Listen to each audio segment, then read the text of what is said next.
మిత్రులారా, ఆంధ్రప్రదేశ్ అభ్యుదయ రచయితల సంఘం నిర్వహిస్తున్నటువంటి సదస్సుకి మీ అందరికీ స్వాగతం పలుకుతున్నాను. ముందుగా ప్రకటించిన విధంగా కె బాలగోపాల్ గారి సాహిత్య విమర్శ గురించినటువంటి ప్రసంగాన్ని ఈరోజు మనం వినాల్సి ఉంది. అయితే అనివార్య కారణాల వల్ల నాగేశ్వరాచారి గారు ఈ రోజు అందుబాటులో లేనందువల్ల మనం మరొక అంశాన్ని ఈరోజు తీసుకుంటున్నాం. బాలగోపాల్ గారి కార్యక్రమం తర్వాత మరో రోజున జరుపుకుందాం. ఈరోజు తెలుగులో మార్క్సిస్ట్ సాహిత్య విమర్శ అనేటువంటి అంశం పైన ఆంధ్రప్రదేశ్ అరసం అధ్యక్షులు రాజపాళెం చంద్రశేఖర్ రెడ్డి గారు మన ముందు ప్రసంగిస్తారు. అరసం అఖిల భారత అధ్యక్షులు పెనుగొండ లక్ష్మీనారాయణ గారిని ఈనాటి కార్యక్రమానికి అధ్యక్షత వహించవలసిందిగా మన అందరి తరఫున ఆహ్వానిస్తున్నాను. సరే, ఇద్దరిని ఎవరిని పరిచయం చేయాల్సిన అవసరం ఉందని నేను అనుకోను, అందరికీ సుపరిచితులే. కాబట్టి అధ్యక్షులు వారి కార్యక్రమాన్ని కొనసాగించవలసిందిగా కోరుతున్నాను.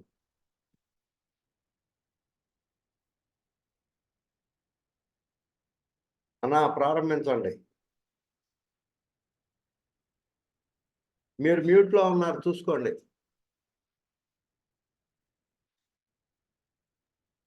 పెనుగొండ గారు మీరు అన్మ్యూట్. ఓకే, అన్మ్యూట్ అయ్యాను. హలో, వినిపిస్తుంది? ఓకే, ప్రారంభించండి. మిత్రులారా, ఇది మరి ఆనంద్, ఇది ఎన్నో సమావేశం 151. ఇదొక రికార్డు. మంచి విషయం. అది ఆ సందర్భం కూడా గొప్ప సందర్భం. ఈరోజు ప్రముఖ మార్క్సిస్టు సాహిత్య విమర్శకులైన బాలగోపాల్ గారి మీద నాగేశ్వరాచారి గారు ప్రసంగించాల్సి ఉంది. నాగేశ్వరాచారి గారికి అనివార్యమైన ఇబ్బందులు కలగటం వల్ల వారు ఈరోజు రాలేకపోయారు. సరే, ఈరోజు సభకు అధ్యక్షత వహించవలసిన వారు మన అధ్యక్షులు, ఆంధ్రప్రదేశ్ అభ్యుదయ సంఘం రాష్ట్ర అధ్యక్షులు డాక్టర్ రాజపాలెం చంద్రశేఖర్ రెడ్డి గారు. ఈ అధ్యక్షులైన వారు ఈరోజు వక్తగా మారారు. ఈరోజు శ్రోతగా ఉండాల్సిన అఖిల భారత అరసం అధ్యక్షుడు ఉన్న సభకు అధ్యక్షుడు అయ్యాడు. ఇద్దరు అధ్యక్షులు ఒక సభలో ఇట్లా అధ్యక్షత వక్తగా ఉండటం అనేది ఒక యాదృచ్ఛికమైన సంఘటన. బాగుంది. ఇప్పుడు తెలుగులో మార్క్సిస్టు సాహిత్య విమర్శ అనే అంశం ఈరోజు అదేదో మామూలు అంశమేం కాదు. తెలుగులో మార్క్సిస్టు సాహిత్య విమర్శ మీద ఇంతకు ముందు కొన్ని వ్యాసాలు వచ్చినాయి, కొన్ని పుస్తకాలు కూడా వచ్చాయి. తెలుగు సంస్కృతి మార్క్సిజం ప్రభావం అని నాగార్జున విశ్వవిద్యాలయం సోషలిస్ట్ అధ్యయన కేంద్రం వాళ్ళు ఒక పుస్తకం వేశారు. ఈ పుస్తకంలో ఏమిటి అనంటే, కె రామ్మోహన్ రాయ్ గారు ఒక వ్యాసం రాశారు. అదేమిటి అనంటే చెప్తాను. ఆయన ఇదే ఇప్పుడు ఈరోజు రాజపాళెం గారు ఏదైతే అంశం మీద మాట్లాడుతున్నారో అది దాదాపు అదే అంశం మీద, తెలుగు సాహిత్యంపై మార్క్సిజం ప్రభావం అనే అంశం మీద డాక్టర్ కె రామ్మోహన్ రాయ్ గారు వ్యాసం రాశారు. సరే, ఈ మార్క్సిజం సాహిత్యానికి సంబంధించిన వ్యాసాలు ఏమేమి వచ్చినాయని ఒకసారి నేను పరిశీలన చేశాను. వై విజయ్ కుమార్ గారు సాహిత్యము వాస్తవికత మార్క్సిస్టు పరిశీలన అని ఒక మంచి వ్యాసం రాశారు. మన ఆర్వీఆర్ గారు సాహిత్య కళారంగాల మీద మార్క్సిస్టు ప్రభావాన్ని మరొక వ్యాసం రాశారు. ఏటుకూరి బలరామూర్తి గారు తెలుగునాట మార్క్సిస్టు శాస్త్ర పురోగతి అని ఇంకొక మంచి వ్యాసం వచ్చింది. మార్క్సిస్టు సాహిత్య విమర్శని రామపట్ల కృష్ణమూర్తి గారు ఒక వ్యాసం రాశారు. వారి వ్యాసం కొంచెం ఆయనకి ఎంతో మనకు తెలుసుంటే కానీ ఆయన వ్యాసం అర్థం కాదనమాట. పారిపణ్య సమాజం అటువంటి పదాలు కూడా వాడటం కొంచెం నాలాంటి వాళ్ళకు కూడా కొంచెం అది ఇబ్బంది కలిగింది. అయితే ఇదే సందర్భంలో మార్క్సిస్టు దృష్టిలో సాహిత్యం అని చెప్పి ఆర్ఎస్ సుదర్శనం అంటే మార్క్సిస్టు దృక్పథానికి దాదాపు వ్యతిరేకమైన వ్యాసం లాంటిది అది. ఆయన కొంచెం సుదీర్ఘ వ్యాసం రాసి అధోగ్రాఫికలు కూడా చాలా చాలా ఇచ్చారు ఆయన దానికి సంబంధించి. సరే, మనం తెలుగులో ఉన్న సాహిత్యం మార్క్సిస్టు విమర్శకుల్లో ముఖ్యంగా ఇద్దరిని పేర్కొనాలి. ఇద్దరు ఎందుకు పేర్కొనాల్సి వచ్చిందంటే, ఒకళ్ళు కేతవరపు రామకోటి శాస్త్రి గారు, ఒకళ్ళు రాజపాలెం చంద్రశేఖర్ రెడ్డి గారు. వీళ్ళిద్దరు ప్రాచీన సాహిత్యం పునాదిగా ఉండి అభ్యుదయ సాహిత్యంలోకి, విప్లవ సాహిత్యంలోకి వచ్చి విమర్శకులుగా స్థిరపడి మంచి కృషి చేస్తున్న వాళ్ళు. సరే, ఈ మార్క్సిజం సాహిత్యం మీద ఈ పుస్తకంలో చాలా వచ్చాయని చెప్పాను. ఏదో సాంస్కృతిక రంగం మీద ఎటువంటి ప్రభావం చూపింది, లేకపోతే నాటక రంగం మీద ఎటువంటి ప్రభావం చూపింది, అవన్నీ అట్లా వచ్చినాయి. సరే, తెలుగునాట మార్క్సిస్టు సాహిత్య విమర్శకులు ఎందరున్నారు అనే దాని గురించి కూడా ఒకసారి కనీసం వాళ్ళ పేర్లనైనా ఈ సందర్భంలో జ్ఞాపకం చేసుకోవటం మంచిదని చెప్పి నేను అనుకొని కొన్ని పేర్లు ఉదహరిస్తున్నాను. అంటే నా దృష్టిలో ఉన్నవాళ్ళు, నాకు తెలిసిన వాళ్ళు, నేను మర్చిపోయిన వాళ్ళు, నాకు తెలియని వాళ్ళు కూడా చాలా మంది ఉంటారని కూడా నా అభిప్రాయం. అయితే కొంతమందినైనా ఈ సందర్భంగా స్మరించుకోవాల్సిన అవసరం ఉందని చెప్పి నేను భావిస్తూ వాళ్ళ పేర్లు కొన్ని చెప్తున్నాను. ఈ మద్దుకూరు చంద్రశేఖరరావు గారి చంద్రంగా ఉండి, వారు చంద్రవ్యాసావళిని పుస్తకంగా వచ్చింది.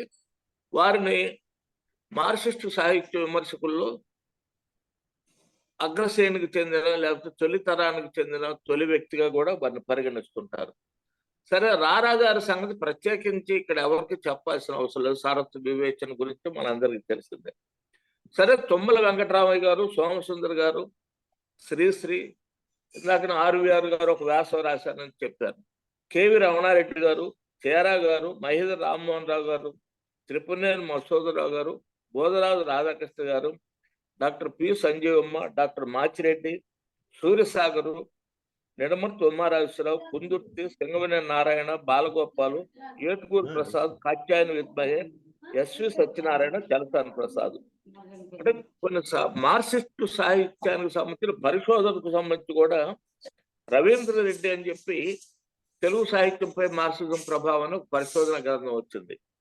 అద్దేపల్లి రామ్మోహన్ రావు గారు కూడా అభ్యుదయ విప్లవ సాహిత్యాలని చెప్పి ఆయనది పరిశోధన గ్రంథం. గంగాధర్ అని చెప్పి అతను కూడా ఈ విప్లవ సాహిత్యం మీద పరిశోధన వచ్చింది. సరే, ఇంకా నేను కొన్ని పేర్లు మర్చిపోయి ఉంటాను. ఈ కాలంలో కూడా చాలా మంది యువకులు మార్క్సిస్టు ప్రభావంతో చేస్తున్నారు. ఒకసారి మరి మేడిపల్లి రవికుమార్ కూడా గుర్తు చేసుకోవాలి. ఒకసారి నరేంద్ర, ప్రొఫెసర్ మధురాంతకం నరేంద్ర మాట్లాడుతూ గుంటూరులోనే ఒక సభలో, మా తరాన్ని మిగిలిన ఏ శాస్త్రం కన్నా కూడా మార్క్సిజం అనేది చాలా గొప్పగా ప్రభావితం చేసిందని కూడా చెప్పారు. అంటే మార్క్సిజం ప్రభావం అనేది చెరగనిది అనేది స్పష్టమవుతుంది. అయితే మార్క్సిస్టు వ్యతిరేక సాహిత్యం అనేది ఉందా అంటే ఖచ్చితంగా ఉంది. దాని గురించి కూడా ఏదో అంతకుముందు ఏదో భావవాదాలని ఇవన్నీ వచ్చినాయి. కొందరున్నారు బహుళ తాత్విక చింతనలు కలిగిన సాహిత్య విమర్శకులు కూడా ఉన్నారు. అంటే వాళ్ళ మీద అనేక ప్రభావాలు ఉంటాయి. అందులో మార్క్సిజం కూడా ఒక ప్రభావం. అందులో తెలుగు సాహిత్యంలో అట్లా చూసుకుంటే గోపీచంద్ గారు బహుళ తాత్విక ప్రభావాలు ఉన్నాయి. ఇంకొక వ్యక్తి మన పాపినేని శివశంకరుల మీద కూడా బహుళ తాత్విక ప్రభావాలు ఆయన మీద ఉపనిషత్తుల ప్రభావం ఉందని చెప్తారు, మార్క్సిజం ప్రభావం ఉందని చెప్తారు, ఎరిక్ ఫ్రామ్ ప్రభావం ఉందని చెప్తారు. ఇట్లా అనేక ప్రభావాలు. ఇట్లా మార్క్సిజం ఒక తాత్విక చింతనగా కాకుండా బహుళ తాత్విక చింతనలో రచనలు, విమర్శలు చేస్తున్న వాళ్ళు కూడా ఉన్నారు. సరే, ఇంకా నేను కొన్ని పేర్లు ఖచ్చితంగా మర్చిపోయి ఉంటాను. చాలా మంది కృషి చేస్తున్నారు. వీళ్ళందరూ మన అభ్యుదయ రచయితల సంఘంలోనూ ఉన్నారు, అభ్యుదయ సాహిత్యోద్యమంలో ఉన్నారు, విప్లవ రచయితల సంఘంలో, విప్లవ సాహిత్యోద్యమంలో కూడా అటువంటి కృషి చేసిన వారు, చేస్తున్న వారు చాలా మంది ఉన్నారు. ఈరోజు మన అధ్యక్షులు ఉన్నారు చూడండి, రాష్ట్ర అరసం అధ్యక్షులు, ఆయన రాజపాలెం చంద్రశేఖర్ రెడ్డి గారు ఇప్పుడున్న మార్క్సిస్టు సాహిత్య విమర్శకులలో చాలా ప్రథమ స్థానంలో ఉన్నారు. ఆయన ప్రతి అంశాన్ని మార్క్సిజం దృక్పథంతోనే, దృష్టితోనే చూస్తూ మంచి సాహిత్య వ్యాసాలు రాస్తూ మనందరికీ ఒక ఆదర్శంగా నిలుస్తున్నారన్నమాట.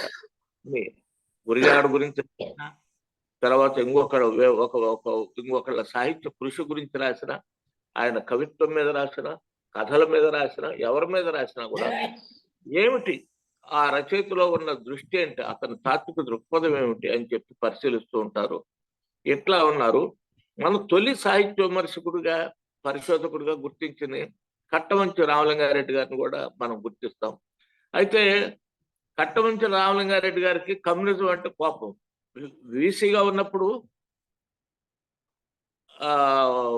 ఆంధ్ర విశ్వ కళా పరిషత్ లైబ్రరీలో ఉన్న కమ్యూనిస్ట్ గ్రంథాలన్నీ ఆయన పక్కకి తొలగించేసిన ఘటన కూడా ఉంది. ఇట్లా గొప్ప పరిశోధకులు అనుకున్న వారిలో కూడా కొన్ని వ్యతిరేకతలు ఇవన్నీ ఉండటం కూడా జరిగింది. అదే కాలంలో అబ్బూరి గోపాలకృష్ణ గారు కూడా, ఆయన కూడా అక్కడ గ్రంథాలయ అధికారిగా ఉండటం ఇవన్నీ జరిగిన సంగతులు. సరే, ఆ విషయం కాదు. కానీ ఈరోజు మార్క్సిస్టు సాహిత్య విమర్శ అనేది పురోగమిస్తుందా, లేకపోతే అక్కడ ఉన్న స్తబ్దతలో ఉందా, ఆగిపోతుందా, ఇంకా దానికి ఎటువంటి అవసరాలు ఉన్నాయి, దాన్ని ఎలా ముందుకు తీసుకెళ్ళాలి, దాని చలనశీలత ఏమిటి, ఇటువంటి అంశాల గురించి ఈరోజు మన రాజపాళెం గారు మాట్లాడతారని చెప్పి నేను ఆశిస్తున్నాను. వారిని ఆచార్య రాజపాళెం చంద్రశేఖర రెడ్డి గారిని తెలుగులో మార్క్సిస్టు సాహిత్య విమర్శ అనే అంశం మీద ప్రసంగించమని చెప్పి వారిని సాదరంగా ఆహ్వానిస్తున్నాను. మిత్రులారా, ధన్యవాదాలు సార్. సభాధ్యక్షులు, భారతీయ అభ్యుదయ రచయితల సంఘం అధ్యక్షులు సోదరులు శ్రీ పెనుగొండ లక్ష్మీనారాయణ గారు, శ్రీ ఆనంద్ గారు, చికాగో నుంచి పాల్గొంటున్నటువంటి మిత్రులు జయదేవ్ గారు, ఈ సదస్సులో పాల్గొంటున్న ఇతర మిత్రులందరికీ నమస్కారం. నా విద్యార్థి డాక్టర్ కె నాగేశ్వరాచారి నిజానికి ఈరోజు బాలగోపాల్ గారి సాహిత్య విమర్శ మీద మాట్లాడవలసి ఉండింది. నిన్న మన ఆనంద్ మాట్లాడేప్పుడు ప్రోగ్రాం స్థిరపడింది. వెంటనే ఒక 15 నిమిషాల తర్వాత నాకు మెసేజ్ పెట్టారు, మా అక్క చనిపోయిన సార్ నేను వెళ్ళిపోతున్నానని. నేను వెంటనే ఆనంద్ గారు తెలియజేశాను. అందుకోసం నేను ఈరోజు మాట్లాడవలసి వచ్చింది. ఇది చాలా అత్యవసరంగా అనుకున్న కార్యక్రమం కనుక నేను ఎంతవరకు న్యాయం చేయగలనో చెప్పలేను. అధ్యక్షులు ఆయన మాట్లాడిన ద్వారా నాకు కొంత పని తగ్గించారు, కొంత పని కూడా పెంచారు. 2 పనులు పెట్టారు ఆయన. అయినప్పటికీ నా శక్తి కొలది నేను ప్రయత్నం చేస్తాను. స్నేహితులారా, సమాజం, సాహిత్యం, సాహిత్య విమర్శ, ఈ మూడింటి మధ్య విడదీయరాని సంబంధం ఉంటుంది. అనంతపురంలో డాక్టర్ సర్దేశ బాగున్నారా? ఉదయాన్నే వచ్చాం. అది ఎవరండి? ఆపండి. డాక్టర్ సర్దేశ తిరుమలరావు గారు సాహిత్యం సామాజిక జీవితాన్ని ప్రతిబింబిస్తే, సాహిత్య విమర్శ సాహిత్య జీవితాన్ని విశ్లేషిస్తుంది అని అన్నారు. అందువల్ల ఈ 3 సమాజం, సాహిత్యం, సాహిత్య విమర్శ ఒక త్రయం. ఇవి ఏ ప్రపంచంలో ఏ భాషలైనా ఉంటాయి. ముందు సాహిత్యము, తర్వాత సాహిత్య విమర్శ. అయితే ఒక సిద్ధాంతం ఏమిటంటే ప్రతి రచయిత ఒక విమర్శకుడు అని. ప్రతి రచయిత ఒక విమర్శకుడు. ఒక రచన చేసే ముందుగా తాను తన రచనను ఎలా రాయాలో నిర్ణయించుకుంటాడు, ఆలోచించుకుంటాడు కనుక అతను విమర్శకుడు అని కొంతమంది అంటూ ఉంటారు. అదో తప్పేం కూడా లేదు. ఈ సాహిత్య విమర్శ అనేటువంటిది మనకు తెలుగులో ప్రాచీన కాలంలోనూ ఉంది, ఇవాళ ఉంది. ప్రాచీన కాలంలో అదొక ప్రత్యేకమైన ప్రక్రియగా ఏర్పడలేదు. కావ్యాల అవతారికల్లో సాహిత్యాన్ని గురించి 2 మాటలు చెప్పడము, లేదా నన్నయ్యని గురించో తిక్కన గురించి వాళ్ళు పూర్వ కవి స్థుతిలో నన్నయ్య కవిత్వం ఎలా ఉంటుందో, తిక్కన కవిత్వం ఎలా ఉంటుందో చెప్పుకుంటూ వచ్చేటువంటి వాళ్ళు. అవి సాహిత్య విమర్శ సూత్రాలని మనం అనుకోవచ్చు. ప్రసన్న కథ, కలితార్థయుక్తి, అక్షరమ్యత లాంటివి. పెంగళి స్వరన్న, శంకుశాల నృసింహ కవి వీళ్ళంతా మనకు సాహిత్యం ఎలా ఉండాలో మంచి మంచి పద్యాలు రాశారు. శంకుశాల నృసింహ కవి చాలా అందమైన మాట అన్నాడు. ఎల్లవారికి అకారణ బంధులు గారి సత్కవులు అన్నాడు ఆయన. సత్కవులు అందరికీ ఏ కారణం రక్త సంబంధం లేని బంధువులని అన్నాడు ఆయన. ఇలాంటి మాటలు మనకు ప్రాచీన సాహిత్యాలు కనిపిస్తాయి. అయితే వలస పాలన వచ్చిన తర్వాత, ముద్రణా యంత్రం వచ్చిన తర్వాత, కాగితం వచ్చిన తర్వాత మనకు వచన ప్రక్రియ మొదలైంది. భారతీయ భాషల్లో వచన ప్రక్రియ మొదలైంది. ఆ వచన ప్రక్రియల్లో సాహిత్య విమర్శ కూడా ఒకటి. ఇది ఒక ప్రత్యేక ప్రక్రియగా ఆవిర్భవించింది ఆధునిక కాలంలో. 20వ శతాబ్దం ప్రారంభంలోనే వెన్నేటి రామచంద్రరావు అని ఒక ఆయన ఉండేవాడు. మను వసు చరిత్రల తులనాత్మక అధ్యయనం చేశాడు ఆయన. మొట్టమొదటి మాట ఆయన పుస్తకంలో ఏమిటంటే, లోకములో కావ్య విమర్శనము కడు నిష్ఠురపు పని అని అన్నాడు. లోకములో కావ్య విమర్శనము కడు నిష్ఠురపు పని అని అన్నాడు. అంటే అప్పట్లో ఈ వసు చరిత్ర గొప్పదా, మను చరిత్ర గొప్పదా అని యుద్ధం జరుగుతూ ఉంది. 2 పార్టీలుగా ఉన్నారు పండితులంతా. వసు చరిత్ర టీం ఒకటి, మను చరిత్ర టీం ఒకటి. ఎవడు ఏం మాట్లాడితే అవతలు రాయేస్తున్నాడు అనమాట. ఆ నేపథ్యం నుంచి అన్నాడు ఆ మాట ఆయన. మా సత్యసాయి తిరుమలరావు గారు అంటుండేవారు, రాచపాళ్ళు ఎందుకు వచ్చావయ్యా సాహిత్య విమర్శలోకి, it is a thankless job అన్నాడు ఆయన. సాహిత్య విమర్శ అనేటువంటిది థ్యాంక్లెస్ జాబ్ అన్నాడు. అయినప్పటికీ కూడా నేను ఆ జాబ్ బుక్లోనే ఉంటాను సార్ అని చెప్పాను నేను. త్రిపురనేని మధుసూదనరావు గారు అంత ప్రసిద్ధ మార్క్సిస్ట్ సాహిత్య విమర్శకుడు, రచన చేయటం కన్నా రచనను వివరించడం చాలా కష్టమైన పని అని అన్నాడు. రచన చేయటం కన్నా రచనను వివరించడం చాలా కష్టమైన పని అని అన్నాడు.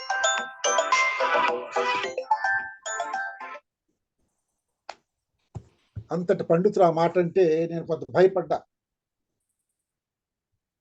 అయినప్పటికీ సాహిత్య విమర్శ అవసరము, అది వస్తుంది. అయితే కొంతమంది ఈ రచయితలు అప్పుడప్పుడు కావాలనే సాహిత్య విమర్శకులను అటు దెప్పి పొడుస్తూ ఉన్నారు. సాహిత్యం ఉంది, సాహిత్య విమర్శ ఉందా అని అంటుంటారు. ఇటీవలనే ఆఫీసర్ కూడా ఇలాంటి మాటలేవో ఫేస్బుక్లో రాశాడు. సాహిత్యం ఉంది, సాహిత్య విమర్శ కూడా ఉంది. ఎప్పటికీ లేకుండా మాది విమర్శ, వచ్చే విమర్శ వస్తుందన్నమాట.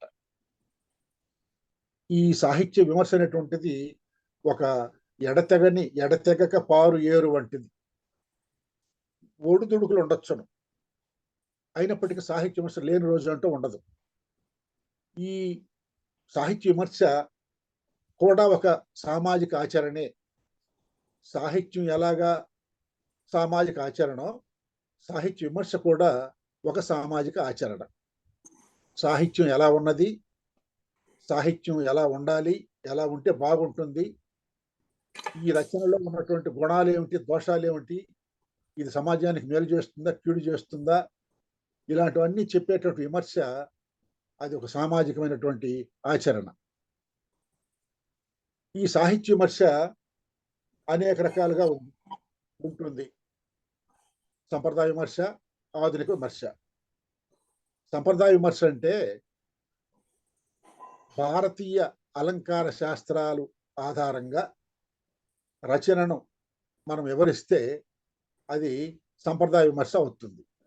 అంటే ఒక రచనలో నాయకులు ఎవరు, ప్రతి నాయకులు ఎవరు, ఆ నాయిక ఎలాంటిది, వర్ణనలు ఏమున్నాయి, ప్రధాన రసం ఏది, అప్రధాన రసాలు ఏవి, వర్ణనలు అలంకారాలు ఏమిటి, ఇలాంటివన్నీ చెప్పుకుంటూ పోతే అది సంప్రదాయ సాహిత్య విమర్శ అవుతుంది.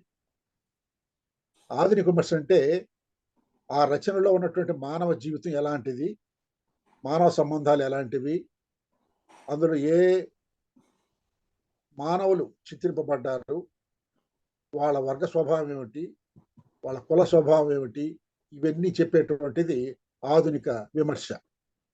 ఒకప్పుడు ఈ మార్క్సిస్టు సాహిత్య విమర్శ దెబ్బకు తట్టుకోలేక సాంప్రదాయవాదులు ఏం చేశారంటే,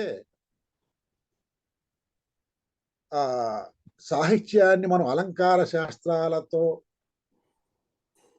పరిశీలించామంటే అది సాహిత్య దృష్టి, చరిత్ర, ఆర్థిక శాస్త్రం, లేకపోతే రాజనీతి శాస్త్రము, మనస్తత్వ శాస్త్రము, ఇలాంటి శాస్త్రాలతో సాహిత్యాన్ని అధ్యయనం చేస్తే అది సాహిత్యేతర దృష్టి అని ఒక సిద్ధాంతం చేశారన్నమాట. చాలా ప్రమాదకరమైన సిద్ధాంతం అది. ఇది కేంద్రీయ విశ్వవిద్యాలయంలో పుట్టింది, హైదరాబాద్ కేంద్రీయ విశ్వవిద్యాలయంలో పుట్టింది. అంటే మార్క్సిజం ఏం చేస్తుందంటే ఒక రచనలో ఉండే జీవితాన్ని పట్టుకుంటుంది. మహాభారతంలోనే జీవితాన్ని చూస్తుంది అన్నమాట. ఆ జీవితాన్ని చూసినప్పుడు అందులో ఎవరి జీవితం ఉందంటే ప్రమాదం వచ్చేస్తుంది వాళ్ళకి, సంప్రదాయవాదులకి. అందుకోసం మనల్ని దబాయించారు వాళ్ళు, ఇది సాహిత్యేతర దృష్టి అని. వస్తువును పరిశీలించటము, శిల్పాన్ని పరిశీలించటము రెండూ కూడా మార్క్సిస్టు సాహిత్య విమర్శలో భాగాలు. సరే, అది అలా ఉంచుదాం. మరొక రకంగా సాహిత్య విమర్శ మనస్తత్వ శాస్త్ర విమర్శ, లేదు ప్రాగ్రూప విమర్శ, పురణాత్మక విమర్శ, ఇలా అనేక రకాలుగా ఉంటూ ఉంది. అందులో చాలా ప్రధానమైనటువంటిది మార్క్సిస్టు సాహిత్య విమర్శ. 2000 సంవత్సరంలో వల్లంపాటి వెంకటసుబ్బయ్య గారికి అంతకుముందు కథాశిల్పం అనే పుస్తకానికి అవార్డు వచ్చినప్పుడు ఆ అవార్డు ప్రధానోత్సవానికి గంగాధర గాడ్గిల్ అని ఒక ఆయన ముఖ్య అతిథిగా వచ్చాడు. అతను రచయిత. అతను ఆ రోజు అక్కడ కేంద్ర సాహిత్య అకాడమీలో ప్రసంగం చేస్తూ మార్క్సిజం మీద అతనుకున్నంత వెగటనంతా వెళ్ళగక్కాడు అన్నమాట. సిద్ధాంతాల మధ్య నలిగిపోతుంది సాహిత్యం అని అన్నాడు. రచయితలంతా సిద్ధాంతాల నుంచి బయటికి రావాలా అన్నాడు. ఆయన దృష్టిలో సిద్ధాంతం అంటే మార్క్సిజమే, అంటే సంప్రదాయవాదం ఉండాలి, ఆధునికవాదం ఉండకూడదు అనే ఉద్దేశం అన్నమాట. అప్పుడు వల్లంపాటి దాని గురించి బాగా గట్టిగా మాట్లాడారు. ఎందుకంటే నేను ఇది అంతెందుకు ప్రస్తావిస్తున్నానంటే, మార్క్సిస్టు సాహిత్య విమర్శ అంటే మార్క్సిస్టేతరులకు ఒక వెగటు, ఒక భయము, ఒక కంపము, ఇవన్నీ పట్టుకుంటున్నాయి. వాళ్ళు తెలుసుకోవాల్సింది ఏమిటంటే, మీరు సంప్రదాయవాదులైనా మీ మహాభారతంలో, అది మహాభారతం మంది కూడా, మహాభారతంలో, రామాయణంలో, భాగవతంలో మానవ జీవితం ఎలా ఉందో చూడాలంటే అలంకార శాస్త్రం ఉపయోగపడదు, మార్క్సిజం ఉపయోగపడుతుంది, అంబేద్కరిజం ఉపయోగపడుతుంది అని వాళ్ళు గ్రహిస్తే చాలా మంచిదని నేను అభిప్రాయపడుతున్నాను. ఇక్కడి నుంచి మనం మార్క్సిస్టు విమర్శలోకి వద్దాం.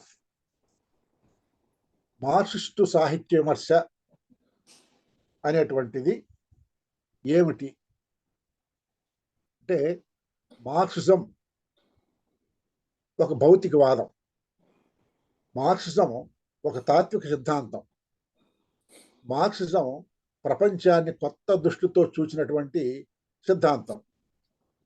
ఆ మార్క్సిజం భూమికగా సాహిత్యాన్ని విమర్శించి విలువ కట్టే విధానమే మార్క్సిస్టు విమర్శ. మార్క్సిజం అంటే కార్ల్ మార్క్స్, ఫ్రెడరిక్ ఏంగెల్స్ కలిసి రూపొందించిన సిద్ధాంతము మార్క్సిజం అనే పేరుతో ప్రసిద్ధమైంది. కార్ల్ మార్క్స్, ఫ్రెడరిక్ ఏంగెల్స్ వాళ్ళ ఆలోచనలు, వాళ్ళ ప్రతిపాదనలు, వాళ్ళ సిద్ధాంతాలు అన్నీ కలిసి మార్క్సిజం అనే పేరుతో ప్రచారం పొందాయి. మార్క్సిజంలో 2 సిద్ధాంతాలు ముఖ్యమైనటువంటివి. ఒకటి గతితార్కిక భౌతికవాదము, 2 చారిత్రక భౌతికవాదం. గతితార్కిక భౌతికవాదం అనేటువంటిది ప్రకృతి, అందులో వచ్చే పరిణామాలను గురించినటువంటి ఆలోచనలకు సంబంధించినటువంటిది. అది చారిత్రక భౌతికవాదము ప్రపంచం లేదా సామాజిక పరిణామాలకు సంబంధించినటువంటి అంశం. గతితార్కిక భౌతికవాదం ఏం చెప్తుందంటే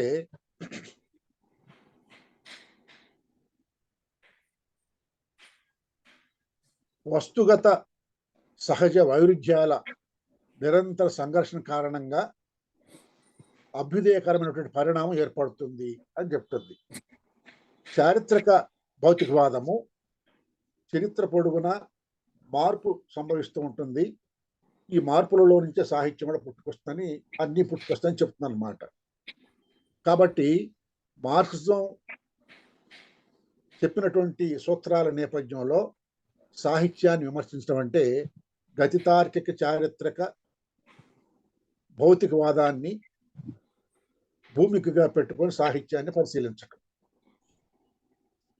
ఈ ఎలా చెప్పగలవు నువ్వు ఇది మార్క్సిస్టు సాహిత్య విమర్శని?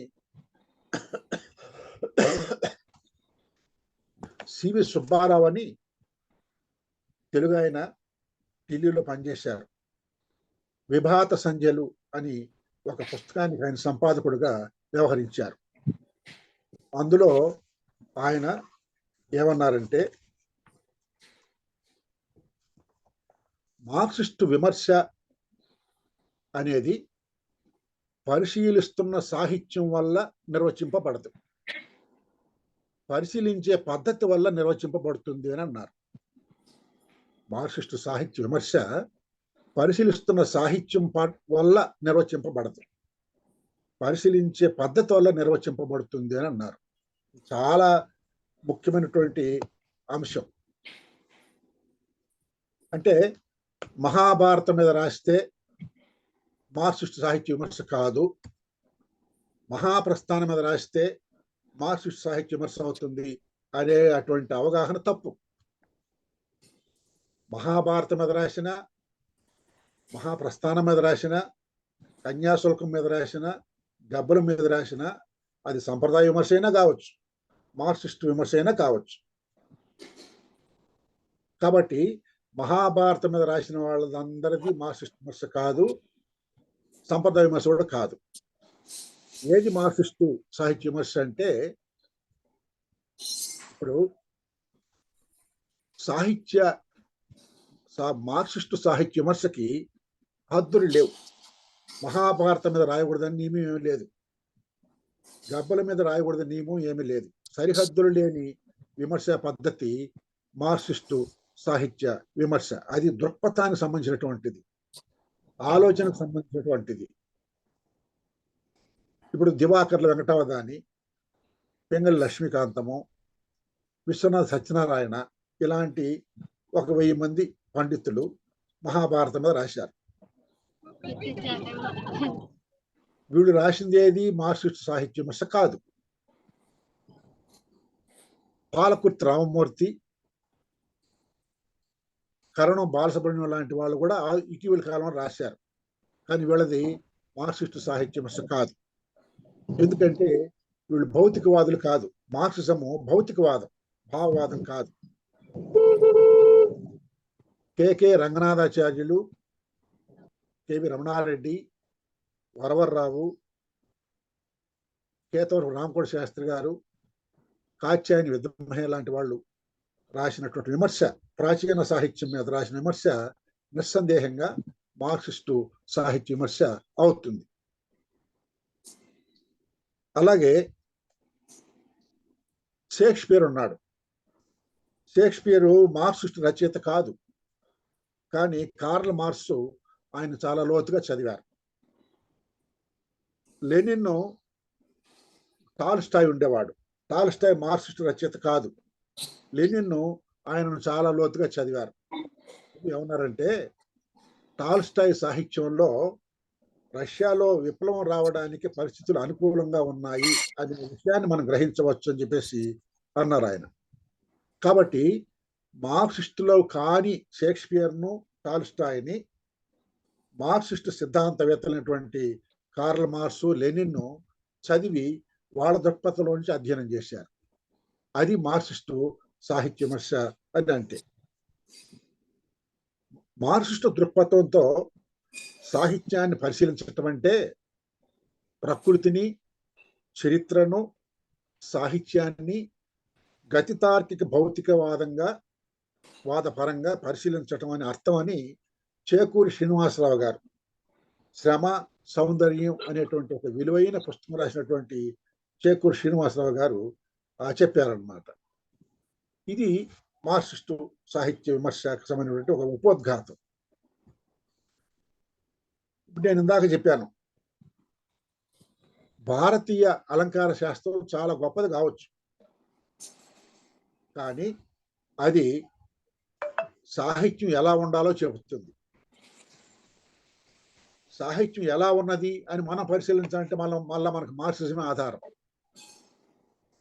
అలాగే పాశ్చాత్య అలంకార శాస్త్రాలు కూడా సాహిత్యం ఎలా ఉండాలో చెప్తాయి, అయితే మనకన్నా కొంచెం మెరుగు వాళ్ళు. వీటి భిన్నంగా మార్క్సిజము ఒక సమగ్రమైనటువంటి ఆలోచన పద్ధతిని మనకు అందిస్తుందని మనం భావించవచ్చు. ఏ దేశపు సాహిత్యాన్నైనా, ఏ కాలపు సాహిత్యాన్నైనా ఒక శాస్త్రీయమైన పద్ధతిలో పరామర్శించడానికి ఉపయోగపడేటువంటిది మనకు మార్క్సిజం.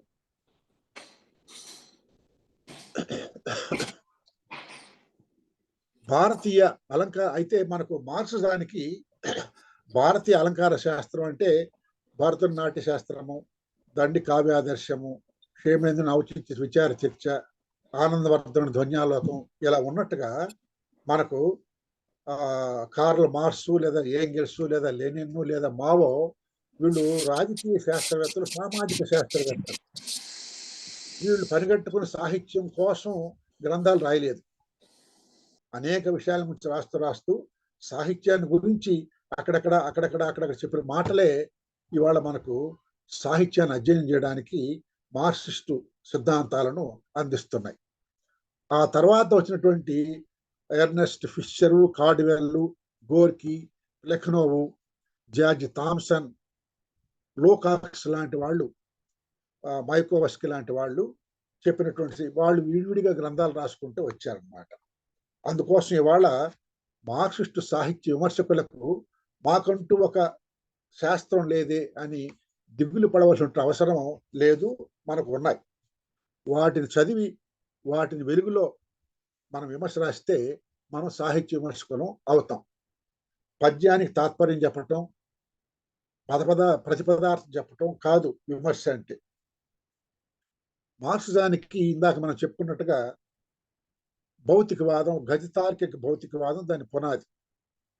మార్క్సిస్టు సాహిత్య విమర్శకు కూడా అది అవసరం. మార్క్సిస్టు విమర్శలో మొట్టమొదట గుర్తించవలసిన విషయము, మార్క్సిజం ఏం చెప్తుందంటే సమాజానికి సాహిత్యానికి విడదీయరాని సంబంధం ఉంటుంది అని చెప్తుంది. అందుకోసం మార్క్సిస్టు సాహిత్య విమర్శ ఏం చేస్తుందంటే కళ కోసం అనే సిద్ధాంతాన్ని వ్యతిరేకించి పూర్తిగా తిరస్కరిస్తుంది. అంతేకాదు సాహిత్యాన్ని విమర్శించడానికి సాహిత్య ప్రమాణాలే అవసరమైనటువంటి పిడివాదాన్ని కూడా మార్క్సిజం వ్యతిరేకిస్తుంది. సాహిత్యాన్ని విమర్శించడానికి సాహిత్య ప్రమాణాలతో పాటు సాహిత్యేతర శాస్త్రాల ప్రమాణాలు కూడా అవసరము అని చెప్పేటువంటిది మనకు మార్క్సిజం అన్నమాట. మార్క్సిజం ప్రకారము పునాది, ఉపరితలం అనే రెండు విషయాలు చెప్తుంది మార్క్సిజం. పునాది ఆర్థికాంశం.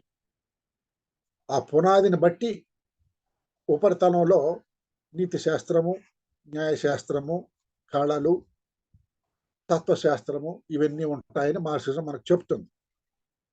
అంటే పునాది ఎలా ఉంటే భవనం అలా ఉంటుంది కనుక ఆర్థికాంశం అంటే మానవ ఆర్థిక ఉత్పత్తి సంబంధాలు ఎలా ఉంటే ఆ కళలు, ఆ న్యాయశాస్త్రము, ఆ నీతి శాస్త్రము, ఆ తత్వశాస్త్రం అలాగ ఉంటాయి అని మార్క్సిజం మనకు చెప్తుంది. అందుకోసం మనకు సాహిత్యం అంటే ఉపరితల అంశం, పునాదిని ప్రతిబింబించేటువంటి అంశం సాహిత్యము, కళలు ఇవన్నీ కూడా. మార్క్సిస్టు సాహిత్య విమర్శ సాహిత్యాన్ని ఉపరితల అంశంగానే గుర్తిస్తుంది. మార్క్సిజం ప్రకారము nothing is free from any other thing. సాహిత్యము కూడా స్వతంత్ర ప్రతిపత్తి కలిగినటువంటి అంశం కాదు. సమాజంలో ఏది స్వతంత్ర ప్రతిపత్తి కలిగిన అంశం కాదు. ప్రతిదీ ఇంకో దాని మీద ముడిపడి ఉంటుందన్నమాట. మిగతా సామాజిక చైతన్య రూపాలతో సంబంధం కలిగే ఉంటుంది సాహిత్యం అని మార్క్సిజం భావిస్తుంది. ఇందాక మనం పునాది ఉపరితలం అని చెప్పుకున్నాం. దాని ప్రతిఫలన సిద్ధాంతం అని లెనిన్ పేరుతో చాలా ప్రసిద్ధమైంది. అది మార్క్సిజం సాహిత్యంలో 2 అంశాలు ఉంటాయని గుర్తిస్తుంది: వస్తువు, శిల్పం. ఈ రెండింటి మధ్య ఒక సమన్వయం. ఇది మార్క్సిజం అందించినటువంటి సిద్ధాంతం. చెప్పే విషయము వస్తువు అయితే, రచయిత తీసుకున్న సామాజిక అంశం వస్తువు అయితే, దాన్ని అభివ్యక్తం చేసినటువంటి తీరు రూపము లేదా శిల్పం. వస్తువునే సారం అని కూడా అంటారు అన్నమాట. అందుకనే ఏమందో ఒక మాట, ఇంగ్లీష్లో మాట ఏమంటే, ఏ true work of art and A work of literature is always an invention in form and a discovery in content అని లియోనిద్ అయోనోవ్ అనే ఒక రష్యన్ క్రిటిక్ చెప్పాడనమాట.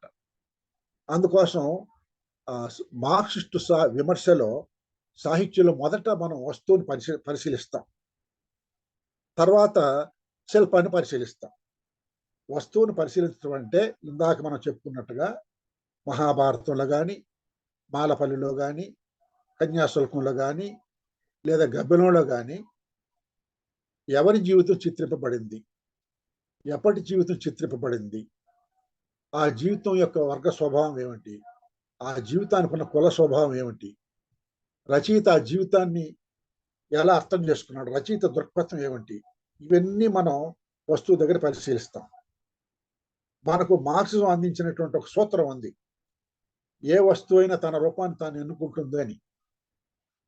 అది కొంత అల్లరిపాలైందని నాకు అనిపిస్తుంది. రూపాన్ని గురించి మాట్లాడినప్పుడు మీరు రూపవాదులని ముద్రేసే ప్రమాదాన్ని తెచ్చిపెట్టేసింది. అది మార్క్సిస్టులు వస్తువుని ఎంత గట్టిగా పట్టించుకుంటారో రూపాన్ని కూడా అంత గట్టిగా పట్టించుకోవాల్సినంతగా పట్టించుకోలేదని ఇప్పటికి కూడా మన మీద విమర్శ ఉంది. తర్వాత మార్క్సిజం ప్రకారము చరిత్ర అంతా వర్గ పోరాటాల చరిత్ర. మనకు తెలుస్తున్న చరిత్ర అంతా కూడా వర్గ పోరాట చరిత్ర అని మార్క్స్ కమ్యూనిస్ట్ మేనిఫెస్టో మనకు చెప్తుంది. కాబట్టి మనం సాహిత్య విమర్శకు కోరుకున్నప్పుడు మార్క్సిస్ట్ దృక్పథంతో మనం విమర్శకు స్వీకరించిన వాచకంలో ఏ వర్గపు జీవితం చిత్రింపబడింది, ఇప్పుడైతే ఏ కులం జీవితం చిత్రింపబడింది అని కూడా మనం పరిశీలించాలి. అలాగే మార్క్సిజాన్ని చాలామంది ఒక తప్పుడు అవగాహనతో ఒక మాట అంటూ ఉంటారు. ఏమిటంటే ఇది పాక్షిక దృష్టి అని. అయితే వాళ్ళు అన్నమాట కరెక్టే, మార్క్సిజానికి పాక్షికత ఉంది. అయితే మార్క్సిస్టేతర సిద్ధాంతాలలో ఈ పాక్షికత లేకపోలేదు. నన్నయ్యకు పాక్షికత ఉంది. వాల్మీకి, వ్యాసుడు, భారవి, కాళిదాసు వీళ్ళందరూ కూడా పాక్షికవాదులే. అందరికీ చెందిన రచయితలు ఎవరు కాలేరు. నువ్వు ఎవరి రచయిత అనేది ప్రశ్న అన్నమాట. అందుకోసం మార్క్సిజము శ్రమజీవుల పక్షం, కార్మిక కర్షకుల పక్షం, పీడితుల పక్షం. మార్క్సిస్టు సాహిత్య విమర్శ మాలపల్లిలో ఏ వర్గపు జీవితం ఉన్నది, పీడితుల జీవితం ఉందా, పీడకుల జీవితం ఉందా, రచయిత ఎవరి వైపు మొగ్గాడు. ఇప్పుడు నన్నయ్య, తిక్కన, ఎర్రన లేదా వ్యాసుడు, వాల్మీకి వీళ్ళంతా గెలిచిన వాళ్ళ పక్షం వహించారు. మనం పీడించిన వాళ్ళ వైపు మొగ్గుతుంది Marxist literature, Marxist literary criticism కూడా అన్నమాట. తర్వాత మార్క్సిస్ట్ విమర్శలో ఒక ముఖ్యమైనది ఏమిటంటే రచయితల ప్రాపంచిక దృక్పథం. వీడు భావవాద, భౌతికవాద. ఇది పెద్ద థీరీ కాబట్టి నేను ఇప్పుడు దాంట్లోకి వెళ్ళను. నాకు బాగా అలవాటు ఏంది ఏమిటంటే ఒక 100 కవితలు ఉన్న పుస్తకం నా చేతికి వస్తే వీడి ప్రాపంచిక దృక్పథం ఏమిటి, వీడి భావజాలం ఏమిటి అనేది ముందు నేను గుర్తిస్తాను. అది మార్క్సిస్ట్ సిద్ధాంతాల్లో చాలా ముఖ్యమైనటువంటిది. మార్క్సిజం ఏం చేస్తుందంటే, స్వతంత్ర ప్రతిపత్తి లేదనుకున్నాం కదా, ఏమిటంటే ఆ, మా సామాజిక చరిత్రలో సాహిత్య చరిత్రను అంతర్భాగంగా చూస్తుంది మార్క్సిజం. సామాజిక చరిత్రలో సాహిత్య చరిత్రను కూడా ఒక అంతర్భాగంగా చూస్తుంది సాహిత్యం. మిగతా చైతన్య రూపాలకు అనుగుణంగానే సాహిత్యం కూడా రూపొందుతుందని మార్క్సిజం చెబుతుంది. అందువల్ల మార్క్సిస్టు సాహిత్య విమర్శ కూడా సాహిత్యేతర కళా సామాజిక రంగాలతో సాహిత్యాన్ని సమన్వయం చేసే పనికి చేస్తుందన్నమాట. తెలుగులో ఇది మార్క్సిజం అందించే సిద్ధాంతాలు ఇవి మనకి స్థూలంగా ఇంకా చాలా ఉన్నాయి. ఇప్పటికీ ఉపోద్ఘాతం ఎక్కువైపోయింది కాబట్టి అక్కడ మానేస్తాను. తెలుగులో మార్క్సిస్టు సాహిత్య విమర్శ ఇది అభ్యుదయ సాహిత్యంతో పాటు మార్క్సిస్టు సాహిత్య విమర్శ కూడా పుట్టింది. అభ్యుదయ సాహిత్యానికి మార్క్సిజమే పునాది, తాత్విక సిద్ధాంతం. అందుకోసము అభ్యుదయ సాహిత్యంతో పాటే మార్క్సిస్టు సాహిత్య విమర్శ కూడా పుట్టింది. మార్క్సిస్టు సాహిత్య విమర్శ ఒకేసారి రెండు పనులు చేస్తూ ఉంటుంది. అప్పటిదాకా వచ్చిన సాహిత్యాన్ని పునర్మూల్యాంకనం చేస్తుంది, అప్పటికప్పుడు వస్తున్న సాహిత్యాన్ని మూల్యాంకనం చేస్తుంది. ఈ రెండు పనులు మార్క్సిస్ట్ లిటరేచర్ విమర్శ చేస్తూ ఉంటుంది. ఇప్పటిదాకా మనకి ఇందాక పేరుగొండ గారు కూడా మనకు దాన్ని గుర్తు చేశారు. తెలుగు మార్క్సిస్టు సాహిత్య విమర్శ 8 దశాబ్దాల క్రితం, 8 దశాబ్దాల చరిత్ర ఉంది. తెలుగు మార్క్సిస్టు సాహిత్య విమర్శకి 8 దశాబ్దాల చరిత్ర ఉంది. 1946లో తెనాలి దగ్గర పెదపూడిలో జరిగినటువంటి సాహిత్య పాఠశాలలో మద్దుకూరి చంద్రశేఖరరావు గారు ఆంధ్ర సాహిత్యంలో కొత్త పోకడలు అనే అంశం మీద చెప్పిన పాఠం బహుశా మార్క్సిస్టు సాహిత్య విమర్శకి తొలి ఆనవాలుగా చాలా మంది గుర్తించారు. అయితే ఇది ఆ వ్యాసం చాలా గొప్ప వ్యాసం, దాని మీద చర్చ కూడా జరిగింది ఆ రోజుల్లోనే. దాంతోనే మొదలు కాలేదు.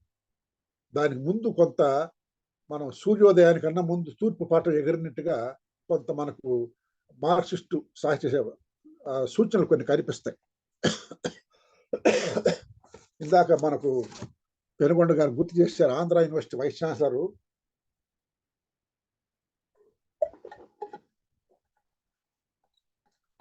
కట్టమంచి రామలింగారెడ్డి. ఆయన మార్క్సిస్ట్ కాదు, ఆధునికుడే, మార్క్సిస్ట్ కాదు. పైగా మార్క్సిస్ట్ వ్యతిరేక కూడా ఆయన.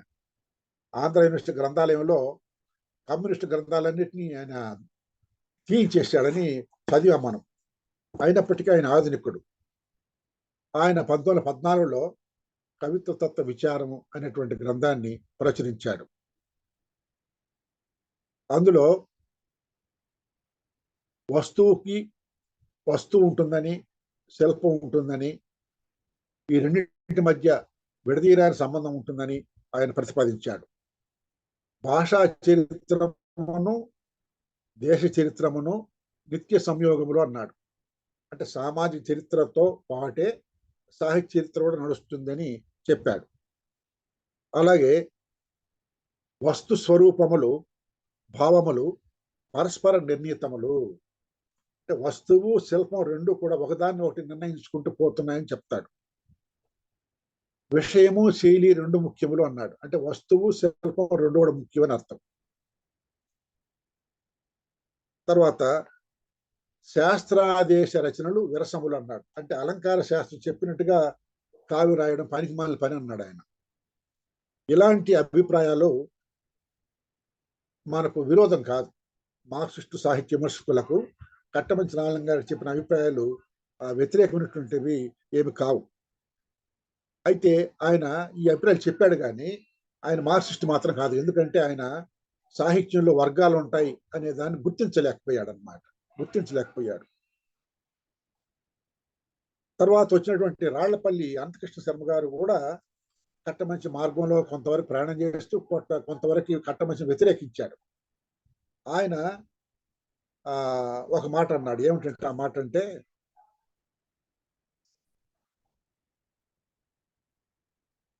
వ్రాసిన కవి అంటే మనం ప్రబంధాలన్నీ కూడా ఊహల్లోంచి పుట్టాయి అని ఆ రోజు అందరూ ఎగతాళి చేస్తుంటే ఆయన ఏమన్నాడంటే, వ్రాసిన కవి సత్యమై ఉండగా అతడు జీవించి సంచరించి చూచి అనుభవించిన సంగము కనుల ఎదుట సత్యమై ఉండగా అతడు వ్రాసిన కావ్యములలో మాత్రము అంతయును అసత్యమే ఉండుట అసాధ్యము అన్నాడు. అంటే అలసాని పెద్దనున్నాడు, ఆయన మౌన చరిత్ర ఉంది, ఈ రెండు సత్యాలు, ఆయన రాసిందంతా అసత్యం ఎలా అవుతుంది అని ప్రశ్నించాడు అనమాట. ఇది చాలా పెద్ద విలువైన ప్రశ్న. ప్రబంధాలు ఊహల్లోంచి పుట్టలేదు, పురాణాలు కూడా ఊహల్లోంచి పుట్టలేదు, ఊహలు ఉన్నాయి. కుటుంబరావు గారు పురాణాలని నేను అప్పటి సామాజిక శాస్త్రాలకు గుర్తిస్తానన్నారు. అప్పటి పురాణాలు వచ్చిన కాలం నాటికి అప్పటికి హిస్టరీ, ఎకనామిక్స్, పాలిటిక్స్ అన్ని కూడా పురాణాలు అన్నాడు ఆయన, కుటుంబరావు గారు. ఇది ఆలోచించాలి మన విమర్శకులు. అయితే రాళ్లపల్లి అప్పట్లో ప్రబంధాల్లో ఉండే జీవితం అంతా, ఆ రాసిక్యత అంతా కూడా అందరు తెలుగు వాళ్ళది అనుకున్నాడు ఆయన. తప్పది. రాయల నాటి రసికత వ్యాసంలో ఆయన ఏ జీవితాన్ని గుర్తించాడో రాళ్లపల్లి, అది సంపన్న వర్గాల జీవితం తప్ప తెలుగు ప్రజలందరి జీవితము కాదు. ఆయనకు వర్గ దృక్పథం లేదు కాబట్టి అది అందరిది అనుకున్నాడు. త్రిపురనేని మధుసూదనరావు గారు మధ్యయుగ సాహిత్యంలో ఒక వ్యాసం రాశారు. ప్రాచీన సాహిత్యాన్ని ఒక మార్క్సిస్టు విమర్శకుడు ఎలా అంచనా కడతాడు అనడానికి ఈ మధ్యయుగ సాహిత్యం అనే వ్యాసం చాలా ఉదాహరణ అన్నమాట. ఆయన ఏమంటారంటే, 16వ శతాబ్దం నాటికి తెలుగు సమాజం మీద విశిష్టాద్వైత మత ప్రభావం బాగా పడింది, వ్యవసాయం బాగా అభివృద్ధి చెందింది, ఉత్పత్తి పెరిగింది, చెరువులు వచ్చాయి బాగా. దానికోసము ప్రజల్లో భోగలాలసత్వం పెరిగింది. అప్పుడు రామానుజాచార్యుల యొక్క విశిష్టాద్వైత మత ప్రభావం పడింది. విశిష్టాద్వైత మతం ఏం చెప్తుందంటే, మోక్షం కోసం మనం భౌతిక జీవితాన్ని చంపుకోవాల్సిన అవసరం లేదు, భౌతిక జీవితాన్ని ఆనందంగా అనుభవిస్తూనే మనం మోక్షానికి పోవచ్చు అని చెప్తుంది అనమాట. అదే నీకు ప్రబంధంలో ఉందని చెప్పేసి మధుసూదనరావు గారు చెప్పారు. మళ్ళా నేను మద్దుకూరి చంద్రశేఖరరావు గారికి వస్తాను. మద్దుకూరి కన్నా ముందు ప్రథమాంధ్ర అభ్యుదయ రచయితల మహాసభ అనే ఒక సంచికలో రాటకొండ నరసింహారెడ్డి అభ్యుదయ సాహిత్యం ఎలా ఉండాలి అని ఒక వ్యాసం రాశారు. అలాగే శ్రీకృష్ణ అనేటువంటి ఆయన సారస్వత సమాలోచన అని ఒక వ్యాసం రాశారు. రాటకొండ నరసింహారెడ్డి దేశంలోని సంపదలు, ఉత్పత్తి సాధనాలు కొందరి చేతుల్లో ఉండే స్థితి పోవడానికి ప్రపంచ ప్రజలతో చేయి కలపాలని, ఆ చైతన్యాన్ని సాహిత్యం కలిగించాలని ఆయన అభిప్రాయపడ్డాడు. చాలా పెద్ద కర్తవ్యం పెట్టాడు, భారం పెట్టాడు రచయితల మీద.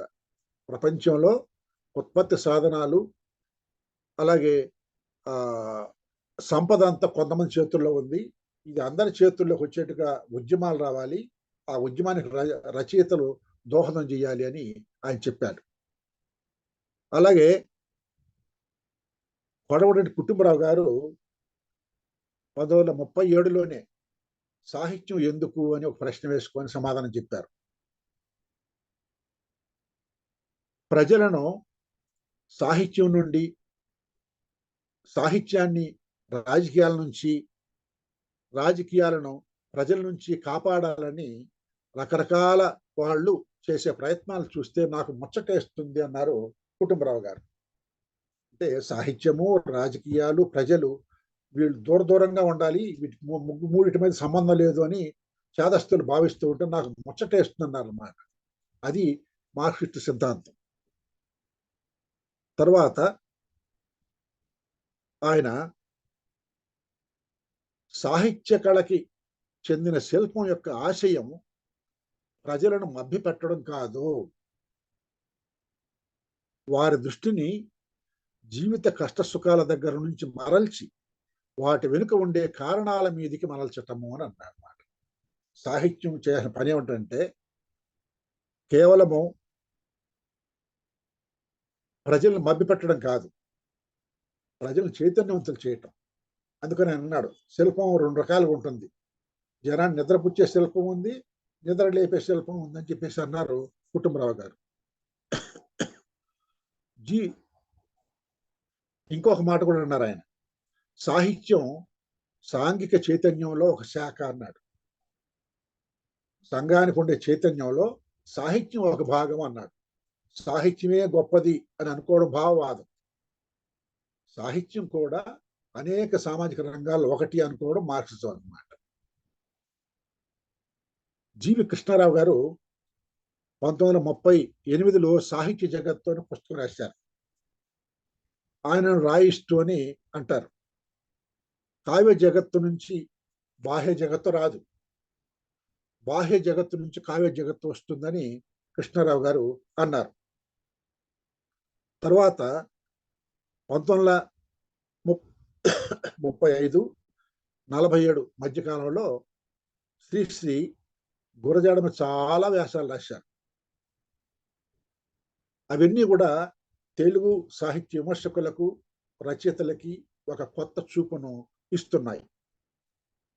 కన్యాశుల్క నాటకంలో ఈ రామపంతులు, లుబ్ధావధానులు ఇలాంటి వాళ్ళ గురించి ఆయన ఏమన్నాడంటే, వీరిది శిథిలీకృతమవుతున్న ఒకానొక సాంఘిక వ్యవస్థ యొక్క కరాళ నృత్యము అని అన్నాడు. శిథిలీకృతమవుతున్నటువంటి ఒకానొక వ్యవస్థ యొక్క అవశేషాల కరాళ నృత్యం అని, గతించిపోతున్న వ్యవస్థ యొక్క మిగిలిపోయిన భాగాలు అని చెప్పేసి అన్నాడు. అది ఒక పెద్ద కొత్త చూపు. అలాగే మధుకూరి సాహిత్య పాఠశాల పాఠం నాటికి మార్క్సిస్టు సాహిత్య విమర్శకు ఒక పూర్వరంగం ఉంది అని చెప్పడానికి నేను ఇదంతా చెప్పుకుంటూ వచ్చాను అన్నమాట. అయితే మధుకూరి చంద్రశేఖరరావు గారి వ్యాసం మీద పుచ్చలపల్లి సుందరయ్య గారు స్పందించినటువంటి చరిత్ర మనకు అందరికీ తెలుసు. మధుకూరి ముఖ్యంగా నవ్యాంధ్ర సాహిత్య వీధులు అనే గ్రంథాన్ని గురించి ఆయన రాసిన విమర్శ మీద సుందరయ్య గారు ఓవర్ సింప్లిఫై చేశారు ఎంఆర్ చంద్ర అని అన్నట్టుగా ఎవరు మన సుందరయ్య అన్నారన్నమాట. అయితే ఆ వ్యాసం చాలా గొప్పది. ఇది మన ఆధునిక ఆంధ్ర సాహిత్యంలో కొత్త పోకడు అనేటువంటి వ్యాసం చాలా గొప్ప వ్యాసాన్ని మెచ్చుకున్నారు ఆయన. కొన్ని సవరణలు సూచించారన్నమాట. తర్వాత మార్క్సిస్టు సాహిత్య విమర్శను సుసంపన్నం చేసినటువంటి వాళ్ళల్లో ఇందాక నేను చెప్పినట్టుగా కుటుంబరావు గారు ఒకరు. పెనుగొండ లక్ష్మణ గారు కొన్ని పేర్లు చెప్పారు. ఇప్పుడు అటెండెన్స్ వేయడం ప్రారంభిస్తే దానికి సరిపోతుంది మన గంట టైం. ఎన్ వేణుగోపాలు కనీసం 100 మంది మార్క్సిస్టు సాహిత్య విమర్శకులుగా ప్రసిద్ధి లేని వాళ్ళు ఉన్నారని చెప్పేసి చెప్పుకుంటూ వచ్చారు. ఆ పేర్లు అన్ని చెప్పడం అవసరం లేదు, కానీ నేను చెప్పే క్రమంలో కొన్ని పేర్లు ఎగిరిపోయినా నష్టం లేదు, కొన్ని చెప్పడానికి ప్రయత్నం చేస్తాను. కుటుంబరావు గారు కళలు శాస్త్రీయ విజ్ఞానం అని గ్రంథం రాశారు. అందులో ఆ పుస్తకము తెలుగు సాహిత్య విమర్శను చాలా ముందుకు తీసుకుపోయిందని నా అభిప్రాయం. కుటుంబరావు గారు కథానిక నవలల మీద చాలా విమర్శన సూత్రాలు మనకు అందించారు. ఆయన ఏమంటారంటే, ఎవరూ చెప్పకుండానే సాహిత్యం తనను సృష్టించే వర్గం యొక్క సాంఘిక భావాలను ప్రతిబింబిస్తుంది అన్నాడు. ఎవరూ చెప్పకుండానే సాహిత్యము తనను సృష్టించే వర్గం యొక్క సాంఘిక భావాలను ప్రతిబింబిస్తుంది అన్నది ఒక సూత్రం అయింది.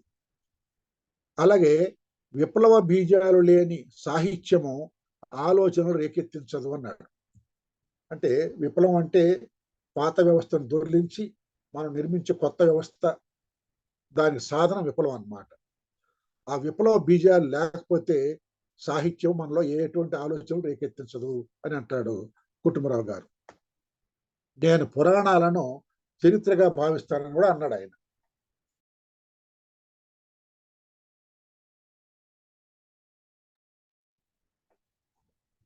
త్రిపుర్నేని మధుసూదనరావు గారు, ఆయన విప్లవ విరసంలో చాలా కీలక పాత్ర పోషించి ఉండవచ్చు. అభ్యుదయ సాహిత్యం మీద ఆయన చేసిన కామెంట్లు కూడా ఉన్నాయి, వ్యతిరేక అభిప్రాయాలు చెప్పారు. కానీ ఆయన సాహిత్య విమర్శ చదివితే మార్క్సిస్టు సాహిత్య విమర్శకు కావాల్సిన అనేక సూత్రాలు మనకు లభిస్తాయి. ఆయన సాహిత్యం చైతన్యం, కవిత్వం చైతన్యం, సాహిత్యంలో వస్తుశిల్పాలు, విశ్వనాథ సాహిత్యం, విష సంస్కృతి లాంటి గ్రంథాలు అనేక రాశారు.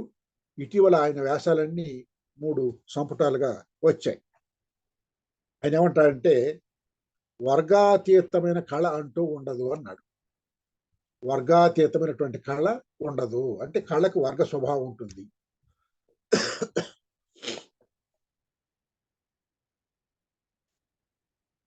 సాహిత్యం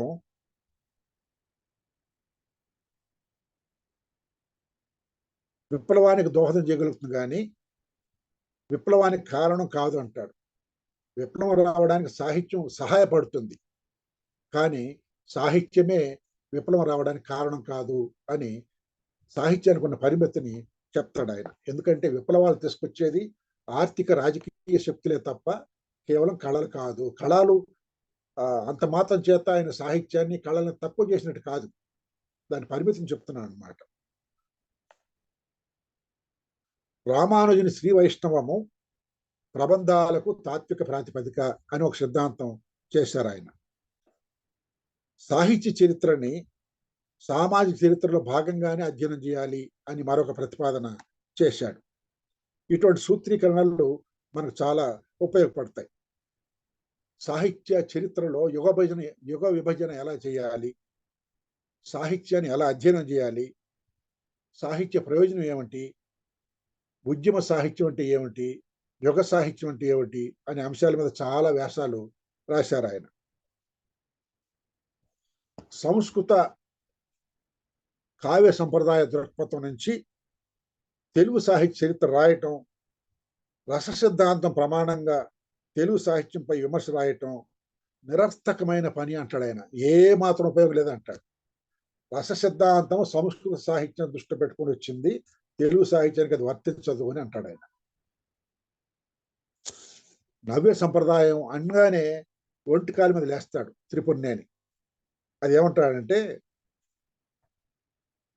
నియో క్లాసిజం అని ఇంగ్లీష్లో ఉన్న దాన్ని యాంత్రికంగా తీసుకొచ్చి ప్రొఫెసర్ జీవి సుబ్రహ్మణ్యం లాంటి వాళ్ళు వరంగల్ నుంచి తర్వాత లేదా సెంట్రల్ యూనివర్సిటీ నుంచి ఆధునిక కాలంలో వచ్చినటువంటి ఈ సంప్రదాయ సాహిత్యానికి ఒక పెద్ద పీట వేయడానికి ఆ నవ్య సంప్రదాయ సిద్ధాంతం సృష్టించారు. దాని గురించి మార్క్సిస్ట్ విమర్శకుడైన త్రిపుణ్ణేని మధుసూదనరావు గారు ఏమంటారంటే పూర్వం అధికార వర్గంగా ఉండి ప్రజల్ని సాంస్కృతికంగా పీడించి సర్వ సౌఖ్యాలను అనుభవించినటువంటి వాళ్ళ యొక్క బలహీన వారసుల మృత్యుగీతమే నవ్య సంప్రదాయవాదం అంటాడు. గతంలో సౌఖ్యాలు అనుభవించిన వాళ్ళ యొక్క బలహీనులైనటువంటి వారసులు ఇప్పుడున్న వాళ్ళు, వీళ్ళు చేసేటువంటి మృత్యుగీతమే నవ్య సంప్రదాయవాదం అంటాడు. వాళ్ళు జలదరిస్తున్న మాట మనం వింటే అన్నమాట. అలాగే యుగకర్తల సిద్ధాంతాన్ని కూడా ఆయన ఆమోదించలేదు. నేను సైతం ప్రపంచాగ్నికి సమిధనొక్కటి ఆహుతి ఇచ్చాను అన్న శ్రీశ్రీ ఈ యుగం నాదని చెప్పుకున్నాడు ఆయన. అంటే ఆయనలో ఈ సంప్రదాయ భావాలు కొన్ని ఉన్నాయనడానికి నిదర్శనం. కానీ మధుసూదనరావు గారు యుగకర్త సిద్ధాంతాన్ని పూర్తిగా తీసి అవతల బారేశాడు అన్నమాట. రారా గారు శ్రీశ్రీ గారి చేత క్రూరుడైన విమర్శకుడు అనిపించుకున్నటువంటి విమర్శకుడు మనకు రాచమల్లు రామచంద్రారెడ్డి గారు. 1965-85 మధ్య ఆయన తెలుగు సాహిత్య విమర్శకి ఒక పదును, ఒక వేగం కలిగించినటువంటి మార్క్సిస్ట్ సాహిత్య విమర్శకుడు. రెండో తరం చెందినటువంటి ఆయన మార్క్సిస్ట్ సాహిత్య విమర్శ అంటే ఇలా ఉండాలి అని చాలా శాస్త్రీయంగా ఎస్టాబ్లిష్ చేసినటువంటి విమర్శకుడు మనకు రాచమల్లు రామచంద్రారెడ్డి. సాహిత్య విమర్శలో దయాదాక్షిణ్యాలు ఉండవు, రచయితల పట్ల గౌరవం ఉంటుంది కానీ అయ్యో పాపం అనేది ఉండదు అనడానికి రారా గారికి మనకి మంచి ఉదాహరణ. సారస్వత వివేచన, వ్యక్తి స్వాతంత్ర్యము, సామాజిక శ్రేయస్సు అనే 2 గ్రంథాలు, అనువాద సమస్యలు అనేది మరొకటి, కొంతమందికి రాసిన పీఠికలు, కొంతమందికి రాసిన లేఖలు, ఇవన్నీ కలిపి మార్క్సిస్టు సాహిత్య విమర్శకుడుగా రారా ఏమిటి అనేది మనకు తెలియచేస్తాయి. ఆయన రాజీ లేని విమర్శకుడు.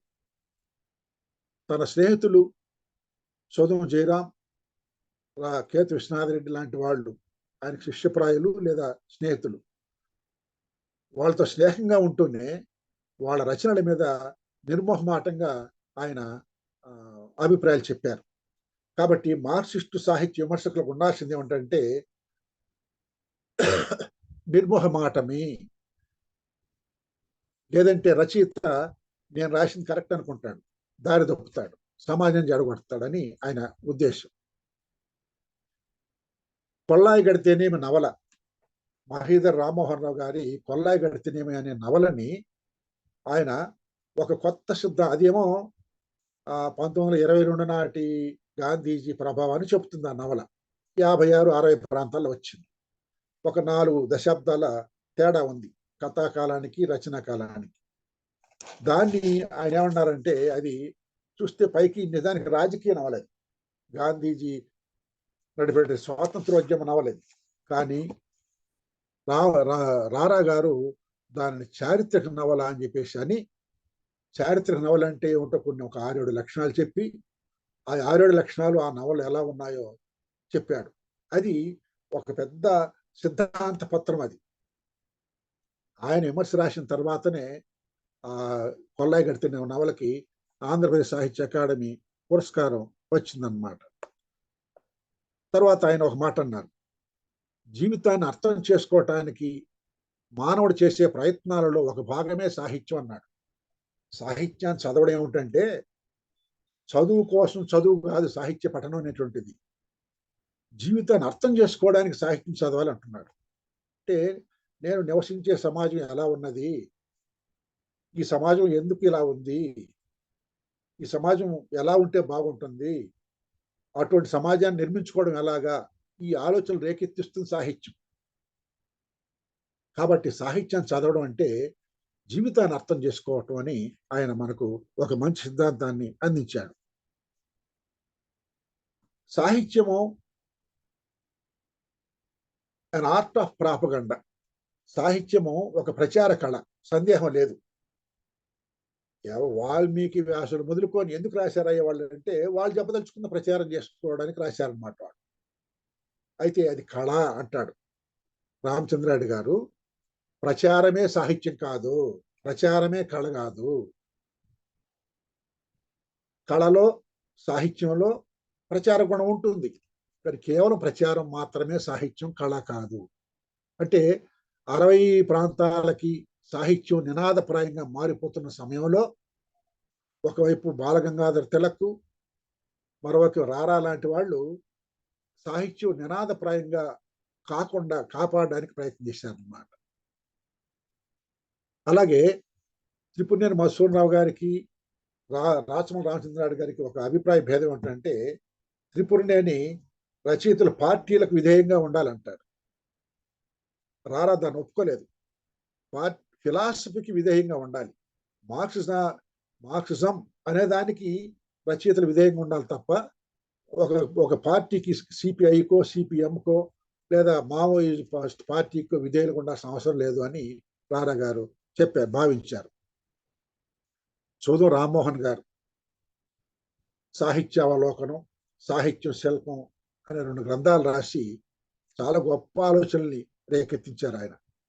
ఆయన అంటారు, కథను గురించి చెబుతూ,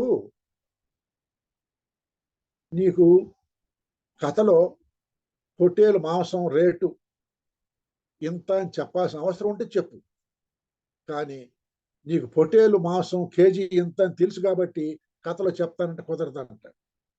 అటువంటి ఆలోచనలు రేకెత్తించారు సోదం రామ్మోహన్ గారు. అలాగే ఆర్వీఆర్, ఆయన చాలా గ్రంథాలు రాసిన మధ్య మనం చెప్పుకున్నాం. ఆయన విమర్శ చదివి నేను చాలా ప్రభావితమైనాను. మార్క్సిస్టు సాహిత్య విమర్శ స్నేహపూర్వకంగా ఉండడం ఎలాగో ఆయన నేర్పిస్తుంది మనకి. రాంభట్ల కృష్ణమూర్తి గారిని గురించి పెనుగొండ లక్ష్మీనారాయణ గారు చెప్పారు. వీళ్ళందరూ కూడా వీళ్ళు ఒక త్రయం. సోదం రామ్మోహను, ఆర్వీఆర్, రాంభట్ల కృష్ణమూర్తి ఈ ముగ్గురు ఒక త్రయం. వీళ్ళు వీళ్ళ గ్రంథాల ద్వారా మనకి మార్క్సిస్టు సాహిత్య విమర్శ ఎలా ఉంటుందో రుచి చూపించారు.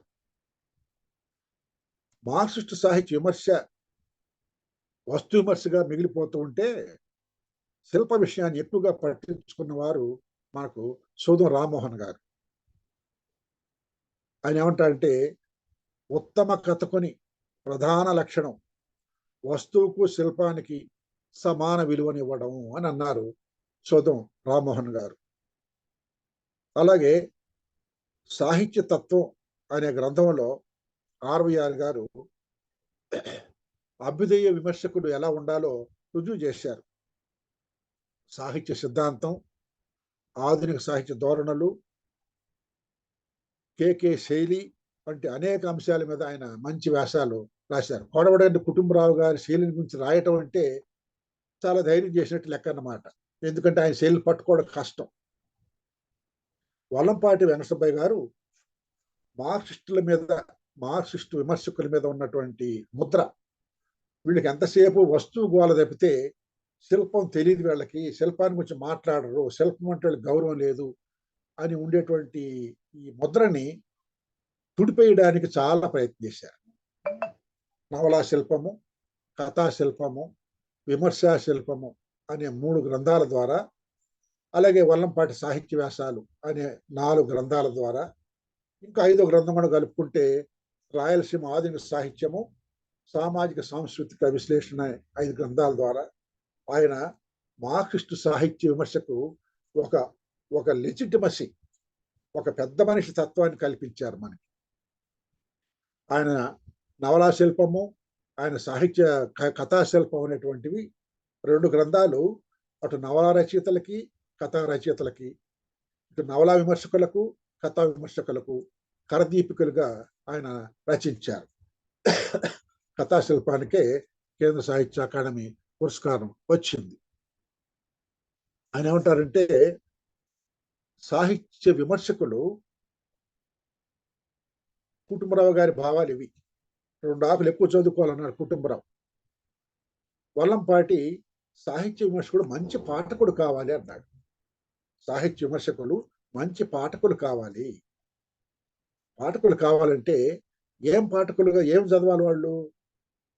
నువ్వు రాసే రచనకు ఏ శాస్త్రాలు చదివితే ఆ రచనను నువ్వు శాస్త్రీయంగా విశ్లేషించగలవో ఆ పుస్తకాలు చదవాలి.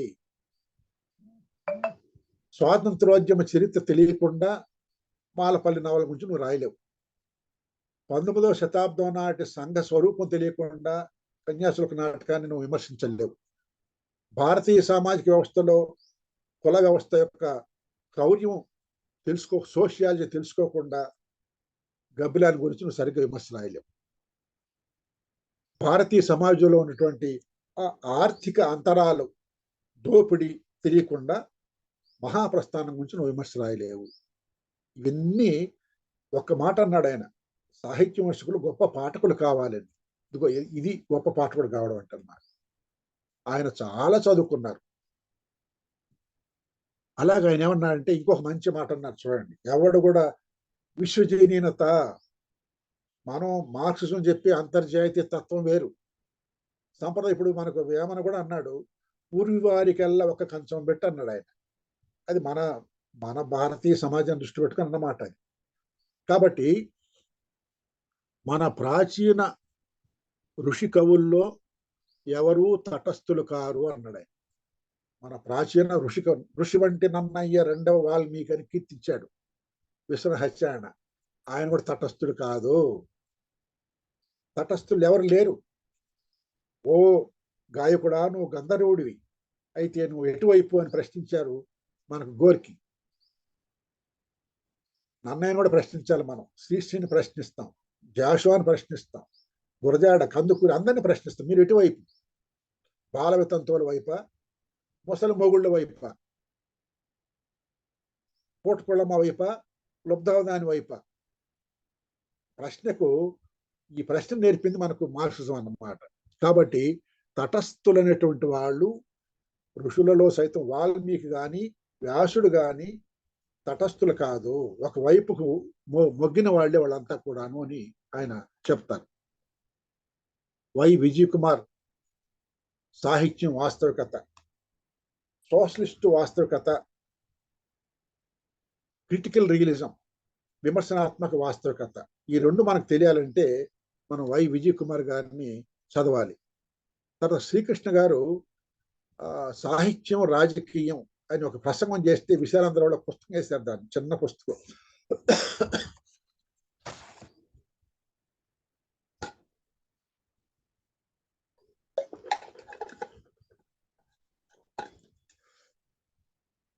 రాజకీయ ఇందాక కుటుంబరావు గారి విషయం నేను చెప్పాను.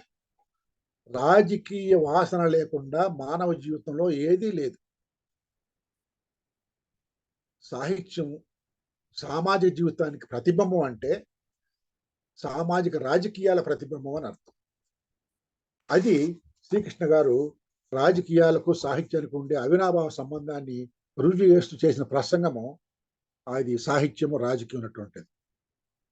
ఇందాక నేను చెప్పిన చేకూరి శ్రీనివాసరావు గారి శ్రమ సౌందర్యము, సారథి అనేటువంటి ఆయన మార్క్సిస్టు సాహిత్య సిద్ధాంతము ఒక పరిశీలన వంటి విమర్శకులు వీళ్ళందరూ కూడా మార్క్సిస్టు సాహిత్య విమర్శకు సైద్ధాంతికంగా చాలా దోహదం చేశారన్నమాట.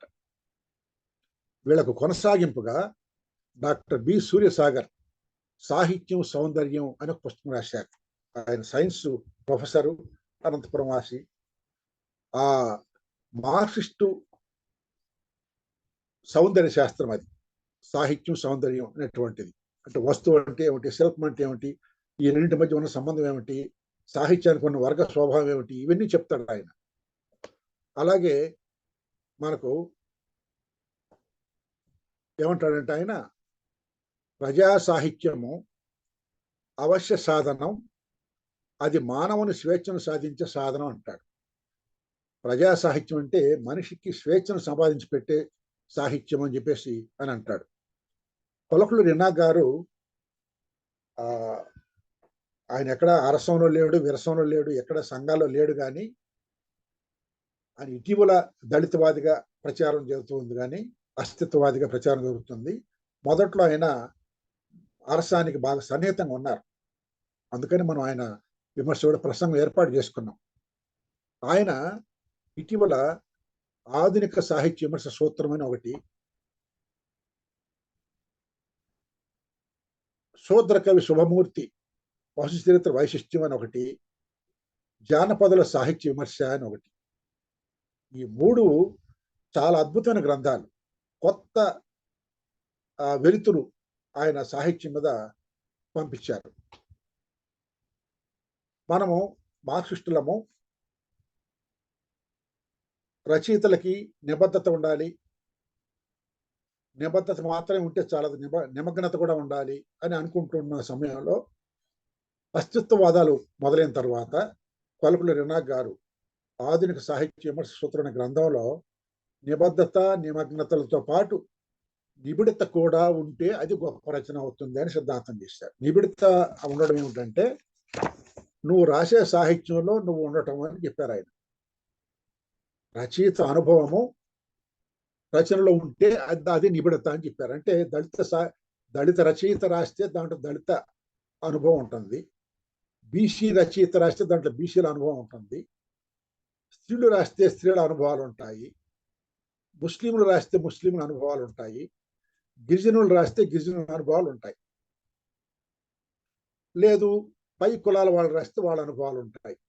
వాళ్ళు ఆ పై కులాల తత్వాన్ని చంపుకొని డీకాస్టిఫై అయితే వాళ్ళని నేను అభినందిస్తాను, గౌరవిస్తాను, వాళ్ళది సానుభూతి సాహిత్యము అని ఆయన సిద్ధాంతాలు చేశారన్నమాట.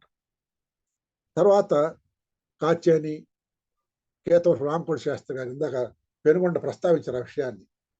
కన్యాశుల్కం నాటకం కాదు, అందులో నాటక లక్షణాలు లేవు అని వాదించినటువంటి రామకోటి శాస్త్రి గారు కాలానంతరంలో కన్యాశుల్కం నాటకం గొప్ప నాటకము అని విమర్శ రాశారు. అంటే ఆయన సంప్రదాయవాదిగా ఉండి, నేను చూసినప్పుడు రామకోటి శాస్త్రి గారు విభూతి పట్టెలు తీసుకొని మంత్రాలు చదువుతూ ఎగురుతూ ఎగురుతూ చదువుతున్న దృశ్యాన్ని నేను మొదటిసారి చూశాను. అలాంటి ఆయన కన్యాశుల్కాన్ని గురించి కొత్త పద్ధతులు ఆ విమర్శ రాయడం పెద్ద మార్క్సిజం సాధించిన విజయం అన్నమాట. యూనివర్సిటీల మీద మార్క్సిజం సాధించిన విజయానికి మొదటి సంకేతం నాకు తెలిసి కేతవరపు రామకోటి శాస్త్రి గారు. ఆయన తిక్కన కావ్య శిల్పం తీసుకొని మనం చదివినామంటే, కన్యాశుల్కాన్ని గురించి మరొకసారి పుస్తకం చదివామంటే చాలా స్పష్టమైన తేడా కనిపిస్తుంది అన్నమాట. కాత్యాయని యజ్ఞయ్య గారు కూడా ప్రాచీన సాహిత్యం మీద 2 పుస్తకాలు రాశారు. మొత్తం పునర్మూల్యాంకనం. అందులో స్త్రీవాదం ఉంటుంది, మార్క్సిజం కూడా ఉంటుంది అన్నమాట. మార్క్సిస్ట్ ఫెమినిస్ట్ అన్న మనం ఆమెని అనొచ్చు.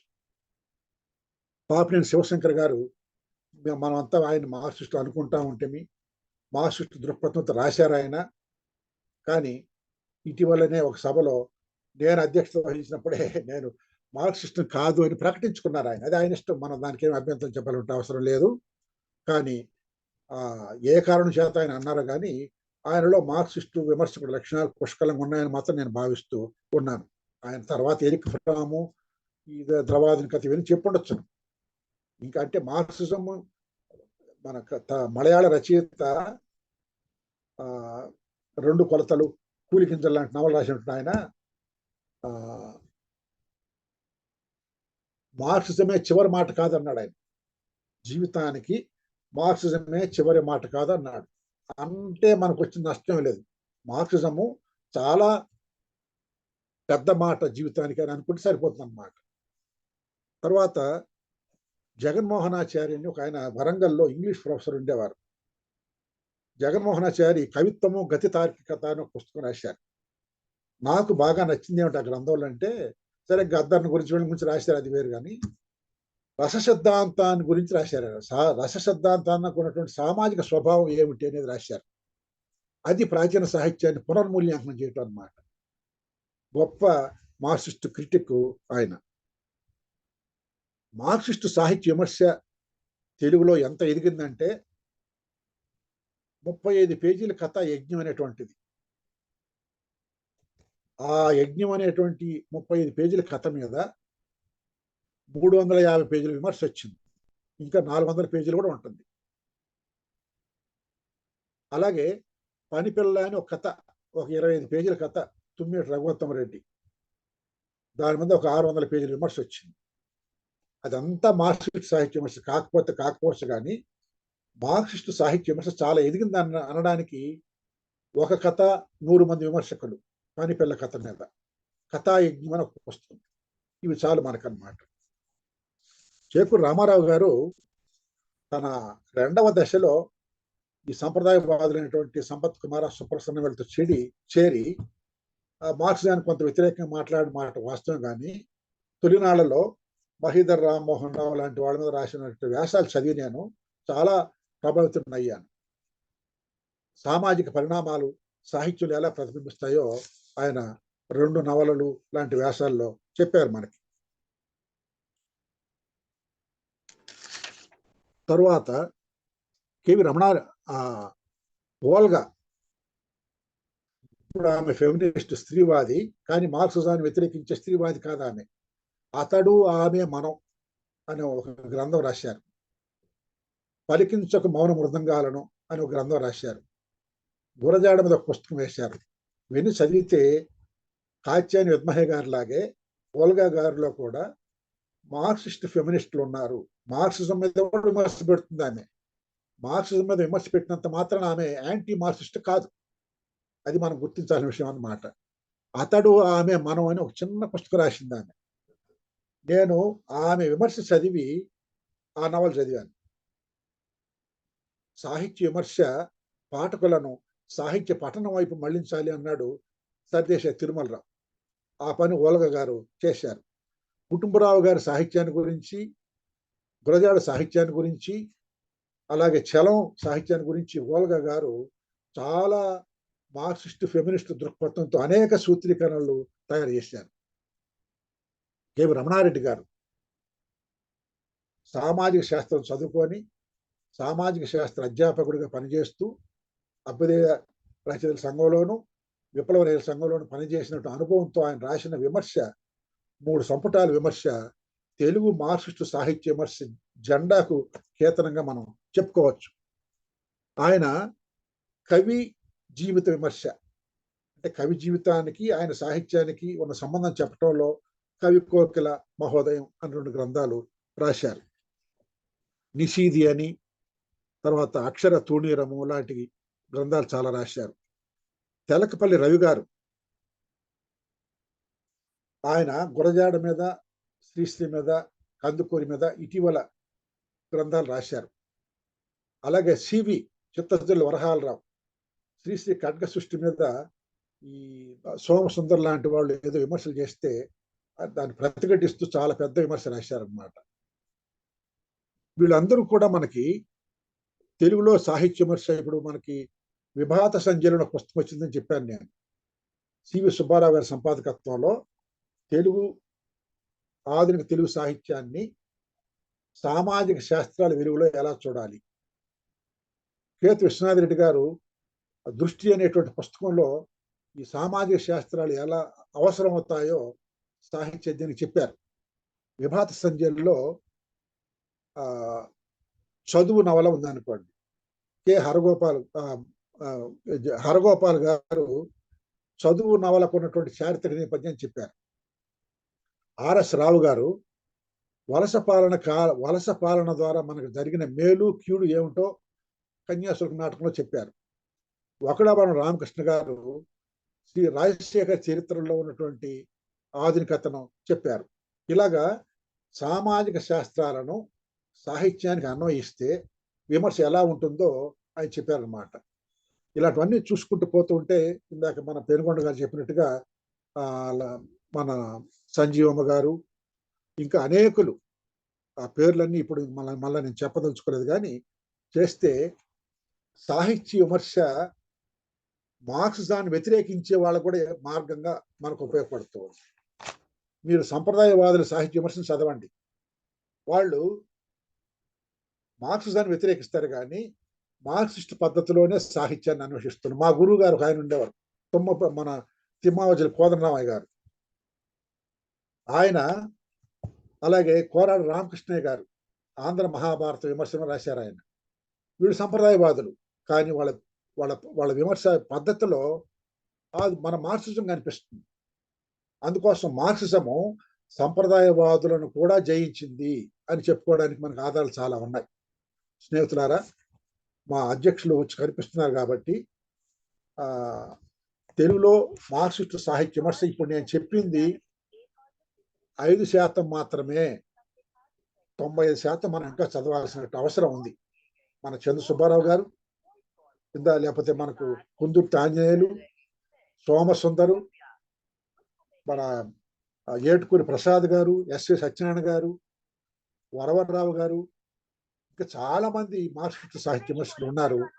వాళ్ళందరినీ చదివితే మనకి ఏమి నష్టం లేదు, మన జ్ఞానం వికసించడం తప్ప అని చెబుతూ అనుకోకుండా ఈ రోజు నేను ప్రసంగించాల్సి వచ్చినందువల్ల బహుశా ఇది ఒక ఫార్మేట్ లేకుండా వచ్చిందేమో నా ప్రసంగము. అయినప్పటికీ మనం ఖాళీ రాకూడదని నేను దీనికి సిద్ధపడి మాట్లాడాను. ఏమన్నా తప్పులను క్షమించవలసిన కోరుతూ సెలవు తీసుకుంటాను.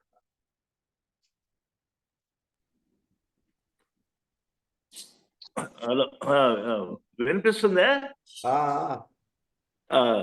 మిత్రులారా, మన రాజ్యపాలెం చంద్రశేఖర్ రెడ్డి గారు ఈరోజు యాదృచ్ఛికంగా అనుకోకుండా ఆయన వక్తగా వచ్చారు. చాలా గొప్ప విషయాలు చెప్పారు మార్క్సిజం తెలుగు సాహిత్యం మీద. అయితే ఆయన చెప్పింది వాస్తవం, 5% మాత్రం కాదు చెప్పారు. ఇంకా మనం చదవాల్సిన పుస్తకాలు నా ఎదురుగా 10-15 పుస్తకాలు పెట్టుకొని ఉన్నాము. అది సివి సుబ్బారావు గారి సంపాదకత్వం వచ్చిన విభాత సంఖ్యలు ఇదే పుస్తకం. పాపం ఆయన పోయిన తర్వాత స్వరా జ్ఞాపకాలని కూడా ఒక పుస్తకం వచ్చింది.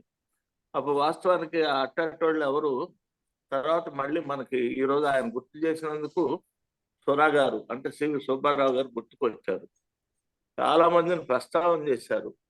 మార్క్సిస్ట్ సాహిత్యం విమర్శ ఎలా అభివృద్ధి చెందింది, సాంప్రదాయ సాహిత్య విమర్శకి వీటన్నిటిని ఎట్లా ఎదుర్కోగలిగింది, ఇవన్నీ ఆ లక్షణాలు వాటన్నిటిని బాగా వివరించారు. వారికి మరీ ధన్యవాదాలు. 1-2 విషయాలు ఏంటంటే, నా ప్రియమిత్రుడు, అభ్యుదయవాది అయిన, రోజు టీవీల్లో కనిపించే మా తమ్ముడు డి పాపారావు కూడా ఈరోజు ప్రవేశించాడు. అప్పుడప్పుడు ఆయన వస్తూ ఉంటాడు, నాకు ఫోన్ చేస్తుంటాడు. ఈరోజు ప్రవేశించాడు. అతని చాలా విశ్వ పరిజ్ఞానం కలిగిన వ్యక్తి, సామాజిక, రాజకీయ, ఆర్థిక సూత్రాలు బాగా తెలిసిన వ్యక్తి. అతను రావటం నాకు సంతోషం కలిగించింది.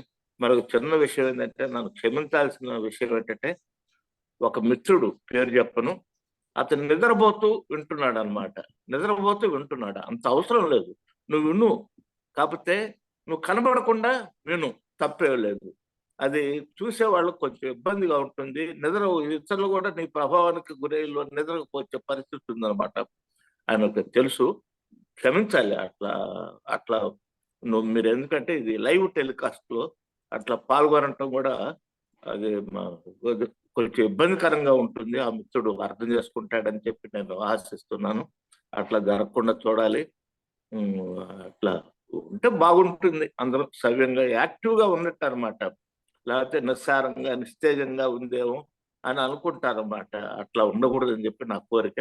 ఆ మిత్రుడు గమనిస్తారని చెప్పుకుంటారు. రాష్ట్రం ఏమైనా అనారోగ్యం ఉందేమో పాపం, అది కూడా కావచ్చేమో, క్షమించాలి. మిత్రులారా, ఈరోజు రాజపాలెం గారికి చాలా చాలా, ఆయనకు అరసో అధ్యక్షుడు, ఆయనకు నేను చెప్పేదే ఉంది. ఆయన బాధ్యత ఆయన నిర్వహించాడు. అధ్యక్షుడిగా నా బాధ్యత నేను నిర్వహించాను. ఆయనకు ధన్యవాదాలు తెలియజేస్తున్నాను. ఆయన ఏంటంటే, పాపినేని గురించి ఒక మాట అన్నారు. ఆయన గోపీచంద్ గారి గురించి మొదట్లోనే ప్రస్తావన చేశారు. వీళ్ళు బహుళ తాత్విక చింతనలతో ప్రభావితులయ్యారు. పాపినేని ఒక ఇంటర్వ్యూలో చెప్పాడు, ఉపనిషత్తులు, ఎరిక్ ఫ్రాము, మార్క్సిజం, ఇంకా ఒకటి రెండు అంశాలు నాపై ప్రభావం ఉన్నాయని చెప్పి ఆయన ఇంటర్వ్యూలో చెప్పాడు. అది లిఖితపూర్వకంగా కూడా ఉంది. అయ్యో ఇప్పుడే అది అది పెద్ద తలకిందులయ్యే విషయం కాదు. ఇప్పుడు అంత మనం ప్రస్తావించుకోవాల్సిన అవసరం కాదు. ఉరిక నేను ఉదాహరణగా నాకు గుర్తుంది కాబట్టి చెప్తున్నాను. అది మిత్రులారా సంగతి. ఈరోజు ఇట్లా కార్యక్రమం బాగా జరిగింది. అందరికీ, పాల్గొన్న వారికి, నిర్వాహకులకి అందరికీ ధన్యవాదాలు తెలియజేస్తూ, ఆనంద్ వచ్చే వారం ప్రకటన చేయమ్మా.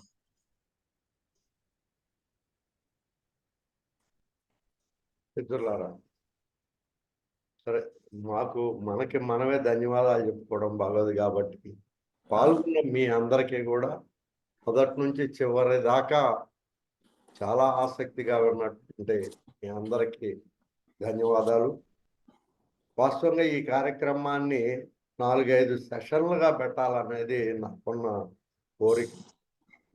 నవల, కవిత్వం, కథ, ఇట్లా విభిన్న సాహిత్య అంశాలని దృష్టిలో ఉంచుకొని మార్క్సిస్ట్ సాహిత్య విమర్శని 4-5 సెషన్లుగా పెట్టాలనేది నాకు ఉన్నటువంటి కోరిక.